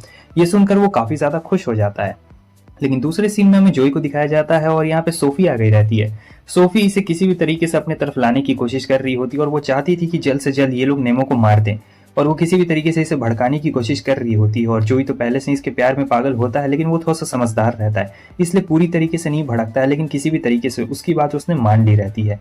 आगे हमें दिखाया जाता है फारिया, जो कि नेमो के होम टाउन में आ जाती है क्योंकि वो देखना चाहती थी कि यहाँ पर उसे कोई सुराग मिलता है या फिर नहीं मिलता है। तब उसे यहाँ पर दिखता है एक पिक्चर, यहाँ पर उसे पिक्चर दिखता है नेमो और उसकी फैमिली का यहाँ पर पिक्चर दिख रहा होता है। आगे चलकर उसे एक पेंडेंट भी मिलता है, तो वो पेंडेंट जो तब तक उसके ऊपर रेडा ने हमला कर दिया रहता है। रेडा को ऐसा लग रहा होता है कि 7 नाइट्स अभी भी उसके पीछे पड़े हुए हैं और वो उसे मारना चाहते हैं। फारिया उसे बताना चाहती थी कि नहीं, मैं यहाँ पे किसी और ही मकसद के साथ आई हूँ, लेकिन वो नहीं बात उसकी सुनना चाह रही होती है। तो दोनों के बीच में घमासान लड़ाई शुरू हो चुकी रहती है, मगर फारिया बहुत ही ज़्यादा स्ट्रांग रहती है और यहाँ पर उसने रेडा को एकदम धूल चटा दी रहती है। लेकिन रेडा भी हार नहीं मानने वाली थी क्योंकि उसकी हीरो से बहुत ज़्यादा पावर दे रही होती है, क्योंकि वो अब एक अच्छी इंसान बन चुकी है। इसीलिए अब दोनों के बीच में यहाँ पे जो लड़ाई चल रही थी भयंकर चल रही थी। दूसरी तरफ हमें कोर्ट के सीन को दिखाया जाता है। आज यहाँ पे ये लोग नेमो को मारने वाले रहते हैं। गैरेथ एकदम सामने रहता है, कह रहा होता है कि आज हम लोग इसका एग्जीक्यूशन करने वाले हैं, और ये कह रहा होता है कि हाँ मारी तो मुझे, मैं कुछ नहीं करने वाला हूँ। तब तक ये लोग रिपोर्ट लेके आ जाते हैं एम्पायर से और कह रहे होते हैं कि आप नहीं मार सकते, अभी इसका दायरा और बढ़ा दिया गया रहता है। गैरेथ कह रहा होता है कि तुम लोग ऐसा क्यों कर रहे हो, तुम्हें ऐसा नहीं करना चाहिए, लेकिन वो लोग कहते हैं कि हम लोग कुछ गलत नहीं कर रहे हैं, हम लोग नेमो का बस साथ दे रहे हैं। तब तक सोफी कहती कि अब कुछ नहीं किया जा सकता है, वक्त आ चुका है और हमें नेमो को अब मारना ही पड़ेगा। और फिर जो जोई और गैरेथ रहते हैं वो दोनों एकदम रेडी रहते हैं नेमो को मारने के लिए। ये सब सोफी का बिछाया हुआ जाल रहता है, तो दोनों एकदम रेडी रहते हैं। लेकिन तब तक हम देखते हैं कि फारिया वहां पर आ गई रहती है उसे बचाने के लिए। फारिया कहती है कि मुझे तुम्हारे सच्चाई के बारे में सब पता चल गया है, तुम असली नेमो नहीं हो। असली नेमो से कहने का मतलब ये है कि ये कोई नेमो नहीं है, नेमो एक मॉन्स्टर है। एक मॉन्स्टर ने नेमो नाम के बच्चे को मार दिया था, फिर उसकी बॉडी के ऊपर कब्जा कर लिया। तो असल में जो असली नेमो है वो मारा जा चुका है, लेकिन जो मॉन्स्टर है उसने नेमो के बॉडी के ऊपर कंट्रोल पाया हुआ है। तो ये असल में एक मॉन्स्टर ही है। तो वो कह रहा होता है कि प्लीज़ मुझे मार दो, अगर मुझे मार दोगी तो सारी चीज़ें ठीक हो जाएगी। फारिया कहती है मैं तुम्हें नहीं मारने वाली हूँ, मैं तो तुम्हें यहाँ पे प्रोटेक्ट करने के लिए आई हूँ, क्योंकि तुम बुरे बिल्कुल भी नहीं हो और मैं जानती हूँ कि तुम बहुत ही ज़्यादा अच्छे हो। तो अब यहाँ पे बैटल शुरू कहता है कि प्रेसिडेंट क्या आप सचमुच सीरियस है। फारिया बहुत ज़्यादा सीरियस रहती है और यहाँ पे रेडा भी उनकी मदद कर रही होती है। तो वो लोग नेमो को यहाँ से बचाने में कामयाब हो जाते हैं, वो उसे एयरशिप में लेते हैं और यहाँ से चले जाते हैं। फिर रेडा यहाँ पे उसे सारी बातें बता देती है कि मैं और तुम हम दोनों एक ही साइड में हैं और ये सारी सोफ़ी की गलती है। मतलब सोफ़ी के बारे में जितनी भी सच्चाई होती है वो सारी बातें नेमो को बता देती है। नेमो को बिल्कुल विश्वास नहीं हो रहा होता है कि क्या सचमुच ये सारी चीज़ें ओल्ड लाइब्रेरी से जुड़ी हुई है, और सोफ़ी भी इसके पीछे रहती है। आगे हम देख रहे होते हैं कि यहाँ जो नेमो रहता है वो सोच रहा था कि ये सब मेरी गलती है, लेकिन वो कहती कि नहीं। और दूसरी तरफ देखते हैं कि स्कूल से बहुत ज़्यादा डार्क ऑरा निकल रहा होता है और सबको चिंता हो रही थी कि अगर ये ऐसे ही बढ़ा तो सब लोग मारे जाएंगे। गैरेथ बहुत ही ज़्यादा गुस्से में रहता है और कह रहा होता है कि मैं जा रहा हूँ नेमो को मारने के लिए, मैं उसे बिल्कुल भी नहीं छोड़ने वाला हूँ। लेकिन दूसरी तरफ हम देखते हैं कि जो यहाँ पे बहुत गुस्से में रहता है और कह रहा होता है कि मैं भी नहीं छोड़ूंगा नेमो को। वो श्रीली और गिल्डान की बात नहीं मान रहा होता, उसे ऐसा लग रहा होता है कि मेरी फैमिली मुसीबत में और मुझे मदद करनी चाहिए, तो मैं नेमो को नहीं छोड़ूंगा, पूरी तरीके से वश में। दूसरी तरफ हमें गैरेथ को दिखाया जाता है। जो गैरेथ रहता है वो आ गया रहता है यहाँ सोफ़ी के पास और कहता है कि मुझे पावर चाहिए, मुझे उसे मारना है। वो कहती है कि जी ज़रूर, मैं तुम्हें पावर दूंगी। और दूसरी तरफ हमें इन दोनों को दिखाया जाता है। तो यहाँ पर जो हमारा नेमो है और साथ ही साथ फारिया दोनों एक दूसरे को अपना लव कन्फेस कर देते हैं। इसका मतलब हमारी जो फारिया है वो नेमो के साथ हमेशा रहना चाहती है और उससे अपने कर्ज के बारे में भी बता रही होती है। बताती है कि बहुत सारे रीज़न है, नेमो भी उससे बता रहा होता है। तो यहाँ पे इनकी बहुत सारी बातें चल रही होती है, बहुत ज़्यादा बातें चल रही होती है, जहाँ पे दोनों काफ़ी ज़्यादा क्लोज आ चुके रहते हैं। दूसरी तरफ हम देखते हैं कि ये अपना जादू कर रही होती है हमारे गैरेथ के ऊपर, और गैरेथ का शरीर एकदम बिल्कुल मॉन्स्टर की तरह बदल रहा है, जैसे गिल्डान में बदल रहा था ना, बिल्कुल उसी टाइप से अभी इसका शरीर बदल रहा होता है। आगे हमें दिखाया जाता है एलन को। तो एलन यहाँ पे अपना एक मास्टर स्ट्रोक बचा के रखती है और यहाँ पे ये कुछ करने वाली थी। उसकी हीरो कहती है कि तुम बहुत ज़्यादा खुश लग रही हो। लेकिन दूसरी तरफ हम देखते हैं कि फाइनली ये लोग ओल्ड लाइब्रेरी के पास पहुंच चुके रहते हैं। जैसे पहुंचते हैं ओल्ड लाइब्रेरी के पास, इनके साथी मिल जाते हैं। तो वो लोग हटने के लिए कहते हैं, लेकिन अब ये लोग हट नहीं रहे होते। जो बहुत ही ज़्यादा गुस्से में रहता है, लेकिन रेडा कहती है कि तुम दोनों वहाँ से जाओ, मैं इन तीनों हीरोज़ को संभाल लूँगी। अब यहाँ जो रेडा रहती है वो इन तीनों हीरोज़ को संभालने के लिए रेडी रहती है और सचमुच ही बहुत ही ज़्यादा पावरफुल हीरो रहती है। जो काफ़ी गुस्से में आ गया था, वो कह रहा होता है तुम्हें क्या लगता है कि तुम हमें अकेले संभाल सकती हो? मतलब यहाँ पे उसके सामने में गैरेथ के साथ साथ श्रीली भी रहती है। लेकिन जो बहुत ज़्यादा गुस्से में रहता है और वो आता है हमला करने के लिए रेडा के ऊपर, लेकिन रेडा अपनी फुल पावर दिखा रही होती है और वो सचमुच बहुत ही ज़्यादा हाई रहती है, जो से भी बहुत ही ज़्यादा हाई रहती है और जो और बाकी सभी को बहुत ज़्यादा यहाँ पे तकलीफ आती जा रही होती है। वहाँ पर वो बताती है कि सोफी इसके पीछे विलन है। तो श्रीली और गिल्डान तो इस बात को मानने के लिए रेडी हो गए रहते हैं, लेकिन जो इस बात को मानने के लिए बिल्कुल भी रेडी नहीं हो रहा होता है, गैरेथ तो गया रहता है उनके पीछे में, और गिल्डान को पूरा विश्वास हो गया रहता है कि ये सच बोल रही है। लेकिन फिर इसके कुछ होने लगता है, ये मॉन्स्टर में बदलने लगता है और इसकी ऑरा बहुत ज़्यादा होती है। तो यहाँ पर अब ये तीनों आगे रहते हैं हमारे जो के खिलाफ में, और ये लोग मदद करने के लिए जा रहे होते हैं नेमो का। और गिल्डान कहता है चिंता मत करो, मैं तुम्हें कुछ भी नहीं होने दूंगा मेरे प्यारे दोस्त। आगे हमें दिखाया जाता है कि ये दोनों लाइब्रेरी में पहुंचते हैं, और लाइब्रेरी में पहुंचने के बाद जो हमारा गैरेथ का हीरो यानी जीनियस रहता है वो बाहर निकल चुका रहता है। फिर हमें कहानी सुनाई जा रही होती है जो फारिया की हीरो रहती है और जीनियस के बीच में। असल में जो हमारा जीनियस है वो इसे पसंद करता था और ये भी हमारे जीनियस को पसंद करती थी। तो पास्ट में कुछ ऐसी दुर्घटना घटती है जिससे बहुत ही बुरी हालत हो गई थी। मतलब ये जो ओल्ड लाइब्रेरी है ये सारा जीनियस की वजह से कर्स है। तो असल में जो पास्ट लाइब्रेरी है वहाँ पे जो हमारी फारिया की हीरो है वो लगभग मरने वाली थी मॉन्स्टर्स की वजह से। लेकिन फिर हमारा जीनियस आता है और कहता है कि मैं इन सारे मॉन्स्टर्स को सील कर दूंगा, लेकिन इसके लिए मुझे अपनी जान देनी पड़ेगी। लेकिन वहाँ पे वो कह रही होती है कि नहीं तुम ऐसा नहीं कर सकते। वो कहता है कि मुझे ये करना पड़ेगा, तुम बस एक काम करो, अपना गाना गा दो, मैं तुम्हारा आखिरी बार वो गाना सुनना चाहता हूँ, यही मेरी इच्छा है। तो वो गाना गाना यहाँ पे शुरू कर देती है और ये मॉन्स्टर से लड़ना भी यहाँ पे शुरू कर देता है। तो यही इनकी कहानी रहती है। मतलब जीनियस सचमुच एक जीनियस था और सारी बातें यहीं पे समझ में आ चुकी रहती है कि जब जीनियस हमारे नेमो के अंदर में आया तो उसका वो कर्स टूट गया था। और फिर यहाँ पे हम देखते हैं कि सोफ़ी भी आ चुकी रहती है। असल में सोफ़ी का ही ये सारा प्लान रहता है और सोफ़ी अपने बारे में बता रही होती है कि ये सारी दुनिया बहुत बेकार है और जीनियस क्या तुम मुझे वापस पकड़ने आओगे? क्योंकि उस साल ऐसा होता है कि जो हमारा जीनियस है उसने सोफ़ी को मार दिया था और सोफ़ी उससे बहुत पसंद करती थी, तो वो बदला लेना चाहती थी। हालांकि जो सोफ़ी है वो दूसरी लड़कियों की बॉडी में जाती है और उसे कंट्रोल करती है और बहुत साल तक इंतजार करने के बाद इस साल फाइनली उसे मौका मिल ही गया। इसका मतलब असली कोई सोफ़ी नहीं है, उस सोफ़ी के अंदर ही एक असली सोफ़ी भरी हुई है। तो अब ये दोनों हराने के बारे में उन्हें सोच रहे होते हैं। तो अब तो सोफ़ी को यहाँ पे प्लान मिल गया रहता है और दोनों यहाँ पे थोड़े से कमज़ोर भी रहते हैं। तब हम देख रहे होते हैं कि गेराथ आ चुका रहता है और वो आता है सीधे नेमो का हाथ उड़ा देता है और फिर नेमो को बहुत बुरी तरीके से घायल करके वहाँ पे मार देता है। फारिया एकदम रोने लगती, कहती है कि नहीं ऐसा नहीं हो सकता है, क्योंकि वो अपनी अंतिम सांसें ले रहा होता है। और सोफ़ी बहुत ज़्यादा खुश होती है और कहती है कि तुम बहुत अच्छे हो गेरेथ, अच्छे स्टूडेंट हो। उसके बाद वो गेरेथ को भी मार देती है। तो यहाँ पे गेरेथ गिर गया रहता है और यहाँ पे फारिया एकदम रो रही होती है कि नहीं ये तुम्हें क्या हो गया है। लेकिन तब तक जो हमारी एलिन रहती है वो यहाँ पे आ चुकी रहती है। एलिन का ट्रम्प कार्ड ये रहता है कि एलिन ने वापस से इसे जिंदा कर दिया रहता है अपने मैजिक के जरिए, क्योंकि एलिन ने फ्यूचर देख लिया रहता है और वो फारिया को बता रही होती है कि आगे आने वाले फ्यूचर बहुत ज़्यादा ही बढ़िया है। हालांकि मैं ज़्यादा देर तक जिंदा नहीं रह सकती हूँ, क्योंकि उसने अपनी पावर का इस्तेमाल कर दिया रहता है और टाइम का इस्तेमाल करने का मतलब यही है कि आपको अपनी जान देनी पड़ेगी। लेकिन अब नेमो पूरी तरीके से हील हो चुका रहता है और ये देखकर काफ़ी ज़्यादा गुस्सा होती है सोफ़ी। वो अपना रूप बदल लेती है, पूरी तरीके से एकदम मॉन्स्टर में बदल गई रहती है। बहुत ही भयानक मॉन्स्टर ये रहता है, जो कि यहाँ पे आँख खुलती है और फिर गिल्डान उसे सारी सच्चाई बता देता है कि ये सब सोफ़ी की वजह से हुआ था। वो कहता है कि हमें उसे जाकर रोकना पड़ेगा, क्योंकि सोफ़ी एक मॉन्स्टर में बदल गई रहती है और यहाँ पे वो मॉन्स्टर इतना बड़ा रहता है कि स्कूल के बाहर आ जाता है। वो और भी सारे मॉन्स्टर्स को अपने शरीर के अंदर से बाहर निकालती है और कहती है कि ये दुनिया कितनी ज़्यादा छोटी है और बहुत ज़्यादा मतलबी भी है। तो यहाँ वो सभी लोग को मारना शुरू कर रही होती है, जो भी उसके रास्ते में आ रहे होते हैं सभी लोग मारना शुरू कर रहे होते हैं। तब तक जो फारिया और बाकी सब लोग रहते हैं वो आ रहे होते हैं, क्योंकि यहाँ पर ये सारे स्टूडेंट्स की जान ले रही होती है। ये किसी को भी जिंदा नहीं छोड़ना चाहती थी, सबको मारना चाहती थी। लेकिन तब तक सभी लोग आगे रहते हैं और यहाँ पे वो बचाने की कोशिश कर रहे होते हैं, लेकिन इतना ज़्यादा आसान नहीं रहता है। नेमो सीधे आगे बढ़ रहा होता है और उसका हीरो उसे बता रहा होता है कि अगर तुम ये वाला अटैक करोगे एकदम क्लोज जाके, तब तुम उसे हरा सकते हो और इस अटैक का नाम रहता है लेगिस ब्रेकर और वापस से उसे सील कर सकते हो। फ्रेडा भी यहाँ पे आ चुकी रहती है और रेडा कह रही होती चिंता मत करो, मैं तुम्हारे लिए रास्ता बनाती हूँ। बाकी सभी भी यहाँ पे आगे रहते हैं, सारे साथी यहाँ पे आगे रहते हैं तो आसान रहता है, लेकिन एलन यहाँ पे मौत की नींद सोने वाली रहती है। श्रीली आ चुकी रहती है, दोनों यहाँ पे अंतिम समय में अपना बात कर रहे होते हैं, लेकिन श्रीली अपना नाखून काटती है, ऐसे देख सकते हैं, और किस तरीके से अपना ब्लड पिला रही होती है। तो वो इसे वेम्पायर बना देती ताकि ये जिंदा हो सके। आगे हमें दिखाया जा रहा होता है कि ये कहती कि वो तुम लोग में से कोई भी नहीं बचने वाला है। खैर यहाँ पर वो एक शील्ड बना देती है और ये शील्ड ये लोग तोड़ नहीं पा रहे होते, लेकिन तब तक गैरेथ वहाँ गया रहता है। गैरेथ को बहुत बुरा लग रहा होता है कि उसने अपनी साथियों के ऊपर हमला किया सिर्फ इस सोफी की बात में आके। तो वो अपनी जान की बाजी यहाँ पे लगा देता है ताकि उस शील्ड को पूरी तरीके से तोड़ पाए, और वो उसे तोड़ भी देता है, जिससे फारिया और नेमो के लिए यहाँ पे रास्ता बन चुका रहता है। ये लोग पूछ रहे होते हैं कि आखिर तुम्हारी इच्छा क्या है, तुम क्या करना चाहती हो। सोफी बोलती है कि मैं इस दुनिया को तबाह करना चाहती हूँ, क्योंकि इस दुनिया में हर कोई किसी न किसी को देखो नुकसान पहुंचाते रहता है। और तुम्हें पता है नेमो, मैं तुम्हारी वजह से इस अकेडमी में आई हूँ, सन ऑफ डिस्ट्रक्शन।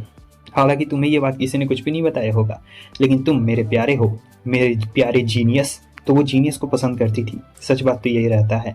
और फिर अब ये लोग एकदम रेडी रहते हैं, क्योंकि लोग सोफी को और नुकसान पहुंचाने नहीं दे सकते थे। मगर दिक्कत की बात ये रहती है कि इतने ज़्यादा पावरफुल ये लोग रहते नहीं हैं। सोफी के पास यहाँ पे बहुत ज़्यादा डार्क एनर्जी रहती है, इतनी ज़्यादा एनर्जी रहती है, मगर ये लोग भी अकेले नहीं रहते हैं, ये लोग के पास भी अपनी एनर्जी रहती है। तो वो लोग हमला कर रहे होते हैं, फिर भी ये हमला किसी काम के नहीं आ रहा होता है। सोफी यहाँ पे बहुत ज़्यादा पावरफुल रहती है और दोनों को बहुत ही बुरी तरीके से पछाड़ रही होती है। किसी भी तरीके से दोनों बचने की कोशिश कर रहे होते हैं, एक ढूंढने की कोशिश कर रहे होते हैं, और फाइनली वो वक्त आ गया रहता है दोनों जब साथ में मिलकर एक कंबाइन अटैक करते हैं, और ये अटैक बहुत ज़्यादा पावरफुल रहता है। सोफी उस अटैक को नहीं सह पाती है और फाइनली ये अपने नॉर्मल फॉर्म में आ गई रहती है और कहती है कि सन ऑफ डिस्ट्रक्शन से यही उम्मीद थी।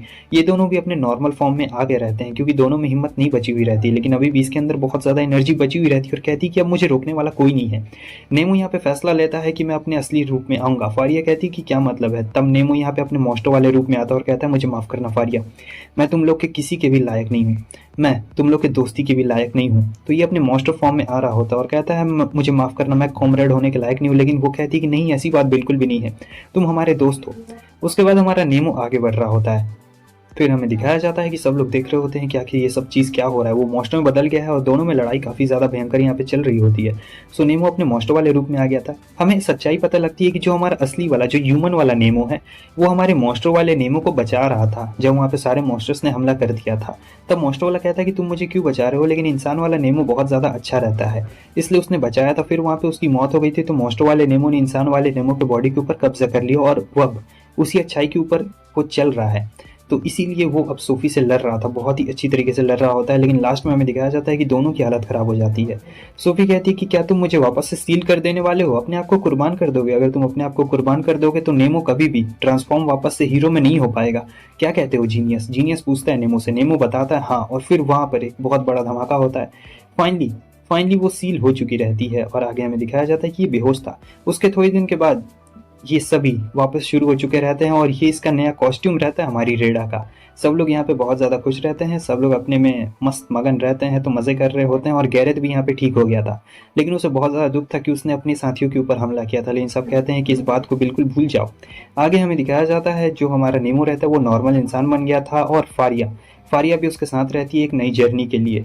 तो अब ये पूरी तरीके से इंसान रहता है और फारिया भी इसके साथ रहती है। तो दोनों कसम खाते हैं कि हम दोनों साथ में ही रहेंगे, क्योंकि फारिया ने उससे वादा किया है कि मैं तुम्हारे साथ में ही रहूँगा, क्योंकि वो उसे पसंद करती थी और हमारा नेमो भी उसे पसंद करता था। तो बस दोस्तों, इसी के साथ साथ ये एनिमे यहाँ पे खत्म हो जाता है। ये इसकी पूरी सीरीज यहाँ पे आ गई है। असल में बारिश बहुत ज़्यादा हो रही है ना, तो इसीलिए तुम लोगों को थोड़ा सा बैकग्राउंड नॉइस सुनाई दे रहा होगा, तो उससे थोड़ा सा एडजस्ट कर लेना, क्योंकि अब सुबह से ही बारिश रुक नहीं रही है। मैं वीडियो और पहले डाल देता, लेकिन बारिश इतना ज़्यादा हो रहा था कि टाइम ही नहीं मिल पा रहा था। और हाँ, लाइक करना, कमेंट करके बताना कि तुम लोग को ये वाला एनिमे कैसा लगा। अगर अच्छा लगा और कोई अगर एनिमे का सजेशन हो तो तुम लोग कमेंट करके बता सकते हो, मैं उससे भी पूरी तरीके से कंप्लीट करने की कोशिश करूँगा। और जो ऑनगोइंग एनिमे चल रहे हैं उन्हें तो मैं लाऊंगा ही वीडियो वाले फॉर्म में। तो तुम लोग बिल्कुल भी टेंशन मत लो, बस मज़े करो। वीडियो को लाइक शेयर सब्सक्राइब सब कर देना। Bye bye.